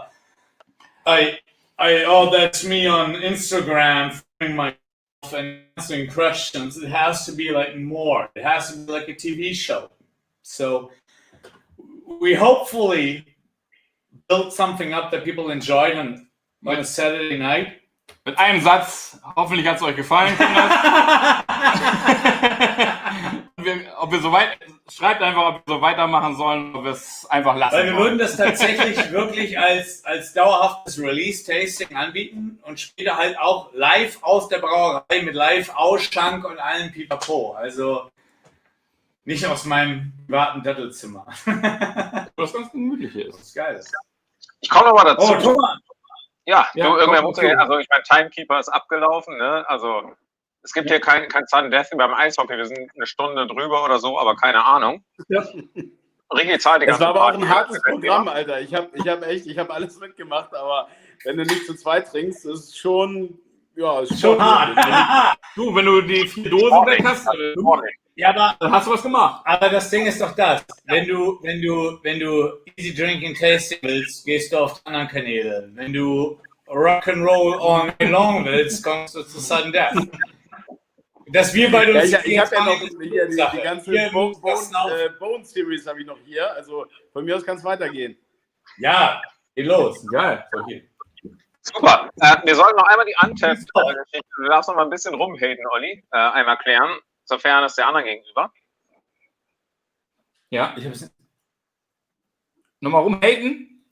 Ja, wir hatten ja vom Steve noch die Frage wegen, ihr habt euch kritisch zu Untapped geäußert und das habt ihr eiskalt unterbrochen, weil ich den Christopher reingeholt habe, aber du darfst jetzt noch mal weiter ausführen. Dann kann der Christopher auch noch was dazu sagen, wenn er will. Ja, also Untapped ist natürlich für uns ein Tool, mit dem wir spielen, als Brauerei, als Firma. Wir kommen jetzt auch nicht so schlecht dabei weg, das ist auch alles in Ordnung. Was mich persönlich dabei halt total abfuckt, ist teilweise, dass Leute Bierstyle nicht im Bierstyle raten. Ja. Also, du ratest IPAs against Pilsner against Sours. Und du magst keinen Sour, und du wertest mit einer 1.0, weil ich mag ja keinen Sour. Dann lass es doch einfach, dann check es doch einfach ein, mach keine Wertung rein und hast es getrunken, hast dein Batch vielleicht bekommen, alles gut und kannst es hinterher gucken, aber dann musst du nicht eine 1.0 geben, weil du magst sowieso keine Sour. Dann sollte man es einfach nicht bewerten, weil da steht immer ein Brauer dahinter, der sein Herzblut da reingegeben hat, der seine Intention hat und sein Rezept und was wichtig ist und dann sollte man es einfach nicht negativ bewerten, weil man es sowieso nicht mag. Nur weil man keine Ahnung. Wenn man es wirklich nicht mag und man mag Sour und dann findet man Scheiße, kann man auch mal entweder 0.5 geben. Habe ich gar kein Problem mit, weil wenn du sagst, ich mag das nicht, dann lass es doch bitte sein, check es ein, aber ohne eine Bewertung. Fertig aus. Das ist, was ich mir wünschen würde von den Leuten. Oder eine faire. Ein Pilz kann bei manchen nicht so gut sein wie ein IPA. Nee, kann es schon. Wenn es für einen Pilz perfekt ist, kann es auch eine 5.0 sein. Für dich. So, und wenn die Situation stimmt, das Essen ist geil, der Abend war geil und ich habe ein geiles Weizen gesoffen und das ist perfekt gerade, dann ist es für mich in dem Fall eine 4.75, weil ich es geil fand. Und nicht nur, weil es kann ja nicht so viel sein, weil ein IPA und ein Triple ist halt besser oder so. Das ist Blödsinn. Und das stört mich persönlich nicht an Untapped, das ist die Leute Untapped behandeln. Irgendwie. Aber das kannst du wahrscheinlich nicht mehr ändern. That's exactly what I think. Like, if people should rate beers with the beer styles. So if you drink an IPA, an IPA is not a New England IPA. An IPA is not a double dropped IPA. So you should rate it within beer styles. A sour beer is a sour beer. If you don't like sours, don't drink a fucking sour beer like with 1.0 fucking rating. That's. I mean, there are people who actually need to live, or who actually our income is from the brewery. So, Untapped and stuff is like, nowadays, people can always rate and have their opinion on stuff you have your own living on, you know? And the thing is, if you have no clue what you're drinking about, keep your fucking mouth shut. And I mean, that sounds rude, I know. But the thing is, if you don't like sours, then don't drink a fucking sour. If you don't like IPAs, don't drink a fucking IPA.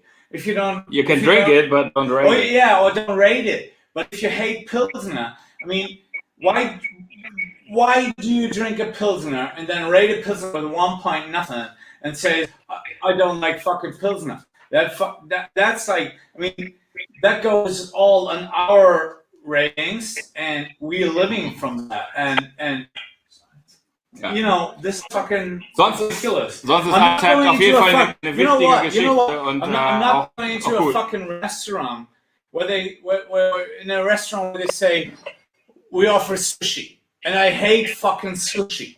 But anyways, I go into that restaurant knowing I hate sushi, eating sushi I hate, and rating it fucking bad. I mean, come on.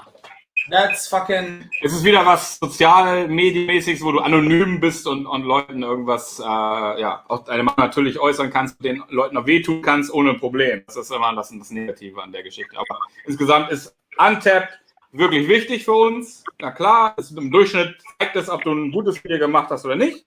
Und wir freuen uns über jede positive Geschichte. Wir gucken auch negative Sachen an und nehmen auch konstruktive Kritik auch ernst natürlich und versuchen uns immer zu verbessern. Aber es ist natürlich eine Krux und eine Wohltat. Da muss ich mal kurz einhaken bei Untappd. Ihr habt Anfang des Jahres, das war kurz vorm Lockdown, Death Vision gemacht mit Gamma zusammen. Ja.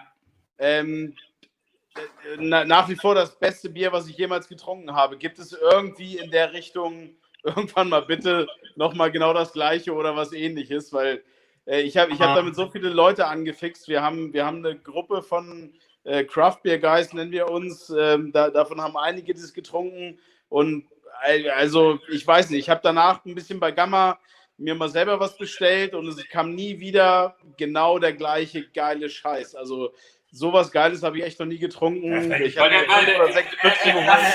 Das war der Wahnsinn. Nein, Gamma, also da gibt's kurz dazu. Ein Insider, Gamma baut jetzt ihre eigene Brauerei.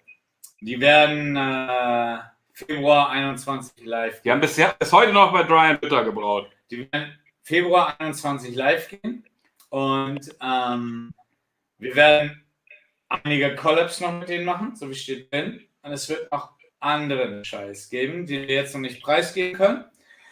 Und es wird mit Sicherheit in die Richtung was gehen. Ja. Können wir die nur... Also echt, die Aussage ist, es wird wieder sowas geben. Ich hab noch nie sowas getrunken und ich werde es, glaube ich, also das wird lange dauern. Das war echt der krankeste Scheiß. Wo du denkst, es geht alles Richtung Double IPAs oder so, aber mit 7% so eine geile Hazy Suppe zu brauen, das ist echt der Wahnsinn. Gamma ist mega. Ja, die Jungs sind auch cool. Gamma is insane. So Gamma is opening up a brewery in February. Mein Trommelfell ist gerade geplatzt, Kinder. Habt ihr das gehört? Gamma Brewery is opening their own brewery and tap room in 2021. And we will do a couple of collabs early next year. And we'll have some other stuff coming up, which we can't talk about right now. Okay, ich würde noch mal ran, wenn wir mal irgendwie aufs Paket holen von den Leuten. So reicht jetzt auch mit Sport. Bitte? Nein, bleib bei uns. Ja, ist in Ordnung. Du, der Ronny hat gefragt, auf welchen... Q&A, letzte 15 Minuten Q&A und dann durch, oder? Weil ich will jetzt langsam noch mal machen wir. Erstmal Christoph, danke dir, Christopher. Bis nächstes Mal. Ich nehme dich schon mal raus. So, Folgendes. Auf welchem Musikfestival würdet ihr gerne mal Bier verkaufen? Das Geile ist, ich habe auch eine Antwort später. Auf das nicht bankrott gegangen ist nächstes Jahr. Mein Lieblingsfestival ist das Sabaton Open Air in Falun. Da bin ich die letzten Jahre immer gewesen, weil es ein sehr, sehr kleines Metal-Festival ist in meinem Lieblingsland Schweden. einer meiner Lieblingsbands, Sabaton. Und das ist sehr, sehr familiär und cool. Und da würde ich gerne persönlich mal Bier ausschenken. Einfach weil das ist langweilig, da schlafe ich immer ein auf der Fahrt nach Schweden. Ja, das weiß ich. Das ist halt direkt in Falun. Da ist eine große Sprungschanze, Skisprungschanze. Und in diesem Landefeld findet dieses Festival statt. Und Sabaton ist halt eine etwas, nicht richtig groß, aber eine größere Heavy Metal Band. Und die haben immer andere, kleinere Bands eigentlich aus Schweden dort. Und immer ein paar andere größere Bands aus Europa. Und da würd ich gerne ausschenken. Okay.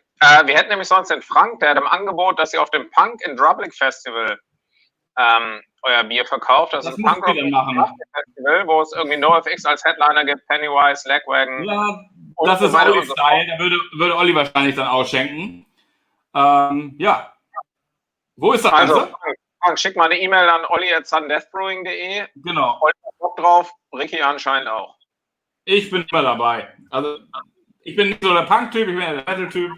Aber ich bin natürlich auch für Gitarre und Drums bin ich immer dabei. Mega. Dann noch eine ganz kurze Frage, bevor ich nochmal den Dino und den Nico live reinhole. Ja. In dem Doom Boy ist da Laktose drin? Nein. Okay. Andere Frage ist, warum der Stream gerade so hart offiziell sowieso nein. Wir bauen ja gerade in Bayern. Ja, also hakt ein bisschen gerade bei euch, aber bekommen wir auch alles in den Griff. Ich hau euch jetzt mal ganz kurz den Dino und den Nico live rein und verabschiede mich nochmal kurz, ja? Alles klar. Thomas, danke. Hi Ricky, hi Olli. Grüße aus Bremen. Wir sind hier die Fischer und Penguins Guys. Natürlich hat das mit der NHL nicht so viel zu tun, aber alles klar, gut. Ein bisschen DEL gucken, ein bisschen Eishockey ist auch bei uns drin. Ja. Grüße an euch. Schön. Wo sitzt ihr gerade? Bei dir zu Hause oder? Ehrlicherweise sind wir auf der Baustelle. Ich habe gerade ein Haus gekauft und wir sind noch nicht umgezogen. Es ist ein Riesending und wir sitzen, man sieht es gar nicht so genau, aber auf der Baustelle. Das erste Mal überhaupt hier mit einem Kühlschrank, den wir einfach hier gerade an die Kabeltrommel haben. Ja, mehr brauchen wir noch nicht. Wir haben schon ordentlich was weggeatmet hier. Wir haben ja, mehr braucht man nicht. Oder? Mehr braucht man nicht. Internet und einen Kühlschrank. Und drei Gläser. Fertig. Es ist warm. Wir haben Kerzenlicht. Wir haben, wie ihr seht, wir haben geiles Bier. Also insofern alles gut. Ja, mega. Deswegen Kompliment an euch. Wie gesagt, wir verfolgen euren Werdegang schon seit Monaten, Jahre wäre jetzt übertrieben, aber wir wollten wissen, was ist denn mit eurem Brewpub jetzt los eigentlich? Wir wohnen in Bremen und Timmendorfer Strand ist nicht so weit weg wie eventuell eure Brauerei jetzt in Gundolfingen. Deswegen interessiert uns vor allem, wann wir mal denn zu euch kommen können.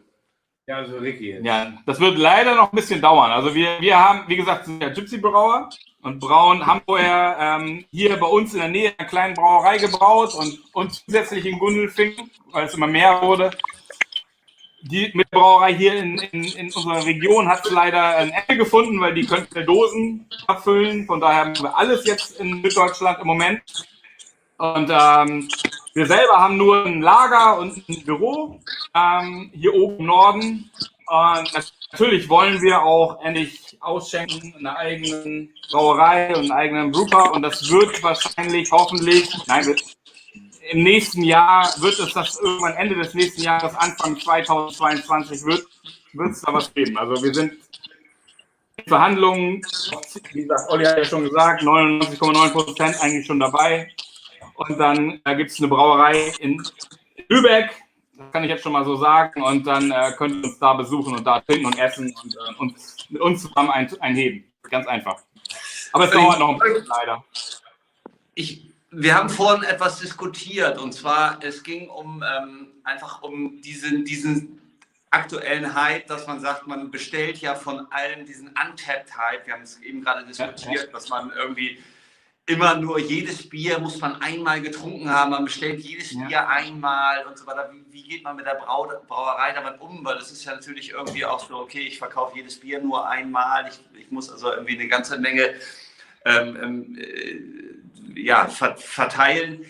Es gibt ja zum Beispiel eine Wittorf-Brauerei, also das ist bei uns zum Beispiel hier, Schleswig-Holstein ist bei euch auch die Ecke, die eben auch einfache Biere brauen, die sogar ein geiles Trick 17 Pale Ale haben, was sie für 2,50 anbieten, wo man auch einfach mal sagt, ich bestelle mir eine ganze Kiste oder ich bestelle mir einen 6er oder einen 24, einen 12er irgendwo. Ist eine ganz andere, andere Philosophie. Plant ihr sowas auch, dass man sozusagen... Das kannst du natürlich, das kannst du nur machen, wenn du wirklich eine eigene Brauerei hast. Ja. Und wenn wir das dann haben werden wir natürlich auch ein normales Pilz machen. Also nicht ein normales Pilz, das wird schon anders sein, aber wir werden ein Pilz machen, wir werden ein helles machen und das wird es dann auch zu günstigeren Preisen natürlich geben.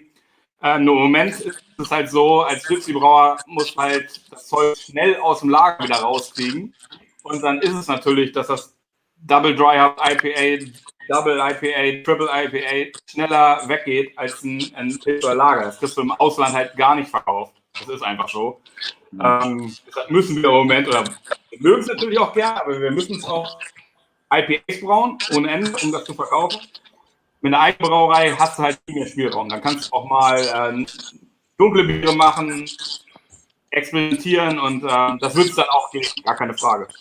Habt ihr einen Favoriten, was euer Signature IPA angeht? Also wisst ihr von euren ganzen IPAs, die ihr gemacht habt, welches eventuell euer Signature sein könnte?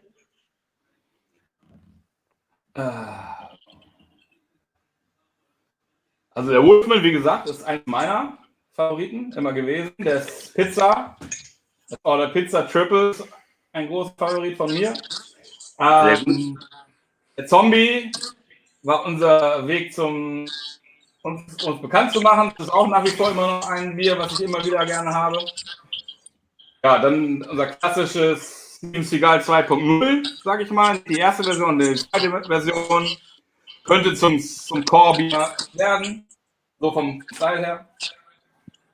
Das mit weniger Gas. Das ist mein persönlicher Favorit. Der hat vielleicht ganz andere, ich weiß nicht. Aber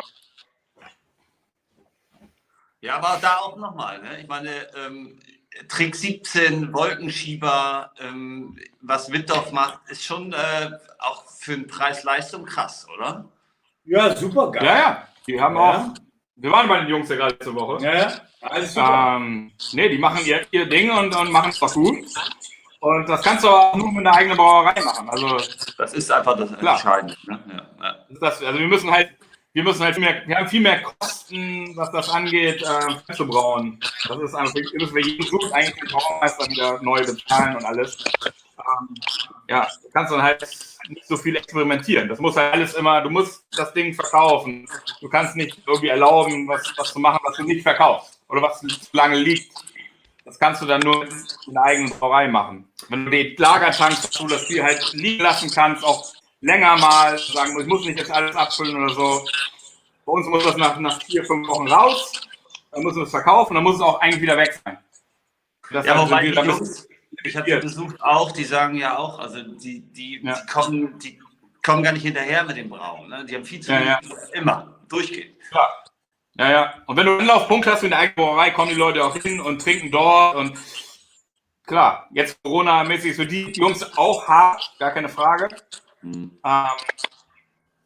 Ich bin aber froh, dass wir das nicht haben, irgendwo, aber auf Dauer musst du das natürlich haben. Und dann kannst du halt sowas machen. Dann kannst du auch günstigere Sachen anbieten und andere Sachen. Gar keine Frage.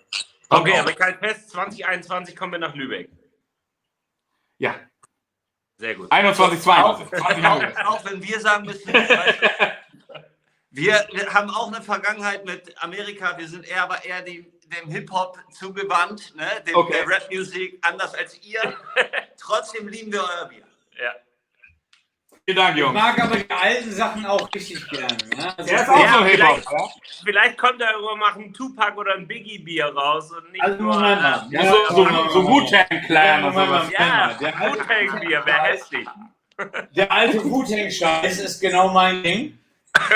Aha. Biggie, die alten Biggie-Dinger, Juicy, also das ist genau mein Also bitte. Und ich meine, Juicy passt ja, besser geht's ja nicht. Also wenn du mal ein Juicy IPA hast. Biggie, can't you see? Sometimes the world is hypnotizing. Da ist er.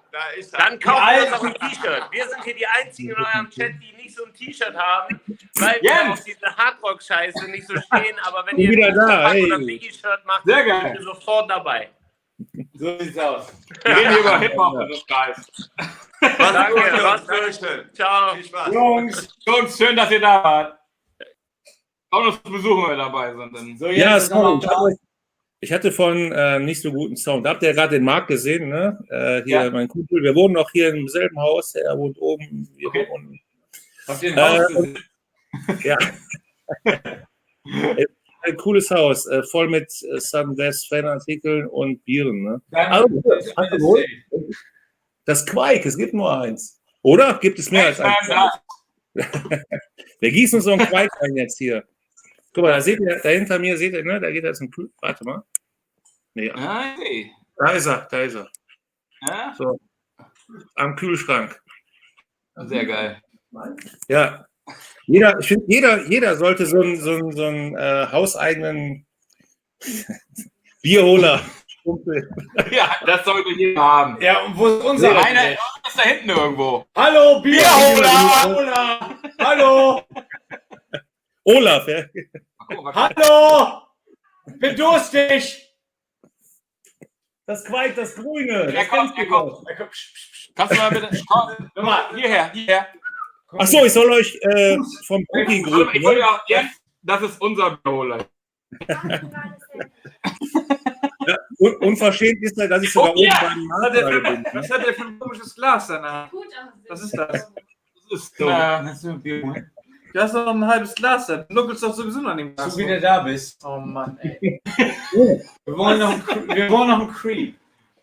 Hört mal, schöne Grüße vom Brookie. Gib mir mal ein Trillium-Bier jetzt, mal was Anständiges. Nee, Trillium ist ausverkauft, hat der Brookie mir gestern gesagt. Nein, nicht bei uns. Wir haben noch ganz frische Ware. Ganz frische Ware. So, schenkt euch selber nicht. Ohne Scheiß. Trillium. Trillium? Ja, kannst du mal Trillium holen. Aber das ist sehr geil.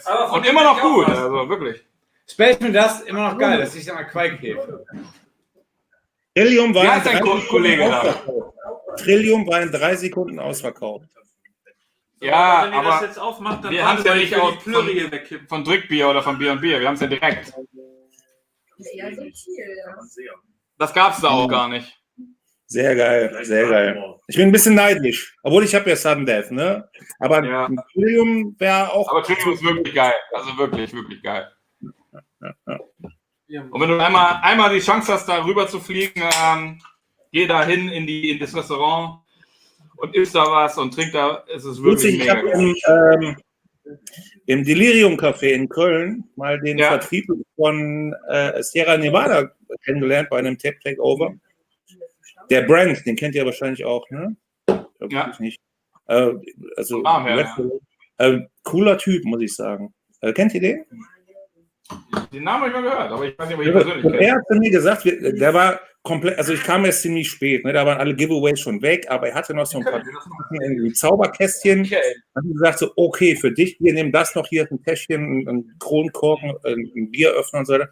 Und hat dann gesagt, zum Schluss war er so besoffen, dass er gesagt hat, Jens, wenn du irgendwann mal in die Staaten kommst, kriegst du mal eine persönliche Führung. Sehr coole Geschichte. Cool. Aber es ist halt West Coast, ne? West Coast. Ja, ja. Ist gut, lecker. Jo. Auf jeden Fall. Jens. Die Hände zum... Hoch die Hände Foto. Olli, das machst du immer. Ja? Das ist ein Foto von Köln. Rucki auch noch mit dabei. Das machst du auch gegen hier. Einziehen und dann gehen wir ins Bett. Du ja vielleicht. Ich habe noch eine Heimfahrt. Also wir noch nicht. Will noch einer von euch Tschüss sagen kurz? Noch habt ihr die Chance. Tschüss. Ganz schnell noch. Warte, ihr müsst ja auch hier reingucken. Ne? Hier reingucken, so. Yeah. Nach Corona sehen wir uns beim Tap-Takeover, oder? Ja, machen wir beim nächsten Mal. Vielen Dank für den Support, Jungs. Ja. Wir danken Mega. euch für das kleine Bier. Ja, sehr wirklich. Macht's Ja, gut. Easy peasy. Ciao, Nächsten ciao. Monat wieder. Ja. Neues Release. Ja, Ricky. Das war's. Ja, oder? Olli. Ja, Ricky. War auch schön. War schön. War Hat schön. Spaß gemacht. War ein schönes Release, oder? Ja. Gemütlich hier, nächstes Mal ein bisschen besser Sitz, der ist hart. Ja, weil der Arschlochknoche hier ist. Und nächstes Mal auch gute Biere. Nicht so ein Scheiß, wie wir jetzt haben. Ja, wo ist das? Braun. Ja, okay, müssen wir besser bauen. Ja. Ein bisschen Aber eigentlich war es doch schön. Ich fand's auch ohne Hopburn heute. War ohne Mir hat der Hopburn? Hopburn gefehlt. Aber das kannst du ja nicht sagen. Dann machen wir einen Hopburner. Musst Für du, mich. musst du Caro Ich fragen. hab Bock auf einen Hopburner. Musst du Caro fragen. Ohne Caro kein Hopburn. So einen Hopburner machen. Musst du Caro fragen. The Boys, Hopburner. Ja, musst du Caro fragen. Ich schmecke kein Hopburn. Thomas, was geht ab? Thomas, sind wir durch? Du, ich bin durch. Bierchen fast leer. Das ganze Ding ist durch. Also, Sehr schön. war scheiße, machen wir nie wieder. Hallo, ich will was zu tun haben im Lockdown. Alles gut. Also ohne Scheiß jetzt mal. Alle, die zugeguckt haben, merci, Massier die Kuh. Mega geil. Hast du gesagt? Massier die Kuh. Was ist das? Massier die Kuh. Achso. Ja. Jetzt hat er das auch. Also wir haben Spaß gehabt. Ja. Ich hoffe, ihr auch. War ein geiler Abend. Wir bringen das Ganze nochmal im Dezember raus mit dem neuen Release.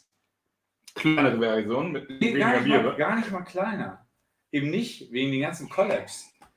Wir haben Poppels. Wir haben Stick Barrels. Bugsbier. Bugsbier. Wir haben Morgan Dorgan. Morgan Dorgans. Glaubst du im Leben nicht. Wenn der sein Handy findet. Also, da geht einiges nächstes Mal beim Release-Tasting. Oder? Aber da sind Sauerbiere dabei. Ja, muss in Da muss ich leider meine Talzit und so, ne? Ja, ist dann so. Tabletten nehmen und Also erstmal allen Leuten, die zugeguckt haben. Vielen, vielen Dank. Es war uns ein Spaß. Und wir trinken jetzt endlich anständiges Bier, nämlich Trillium. Wir Genau. können unsere eigene Scheiße nicht mehr ertragen. Ja. Ich trinke was Anständiges hier. Jungs, merci beaucoup. Macht uns reich nächstes Mal beim nächsten Release. Es war uns eine Ehre. Es hat wirklich viel Spaß gemacht. Also mir hat es viel Spaß gemacht. War das für dich auch schön? Ja, mir war es schon schön. Abspann, Thomas!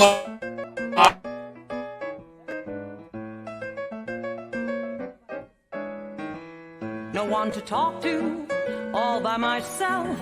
No one to walk with, and I'm happy on the shelf. Ain't misbehaving, saving my love for you and you and you. I know for certain the one I love. I'm through with flirting, it's you that I'm thinking of. Ain't misbehaving, saving my love for you. I like to tinkle on the old piano. I like to play it in a subtle manner. I get a lot of pleasure with a span of keys underneath my fingertips. I love to sing a little song that's mellow. I love to vocalize, there's nothing sweller. I love to have myself a melody just trickling off of my lips. A handful of keys and a song to sing. How could you ask for more? Just tinkle in the ivory, singing jive. I'll repeat what I said before. I love to tinkle on the old piano. I love to play it in a subtle manner. I know I'll always be a top banana with a handful of keys. When my left hand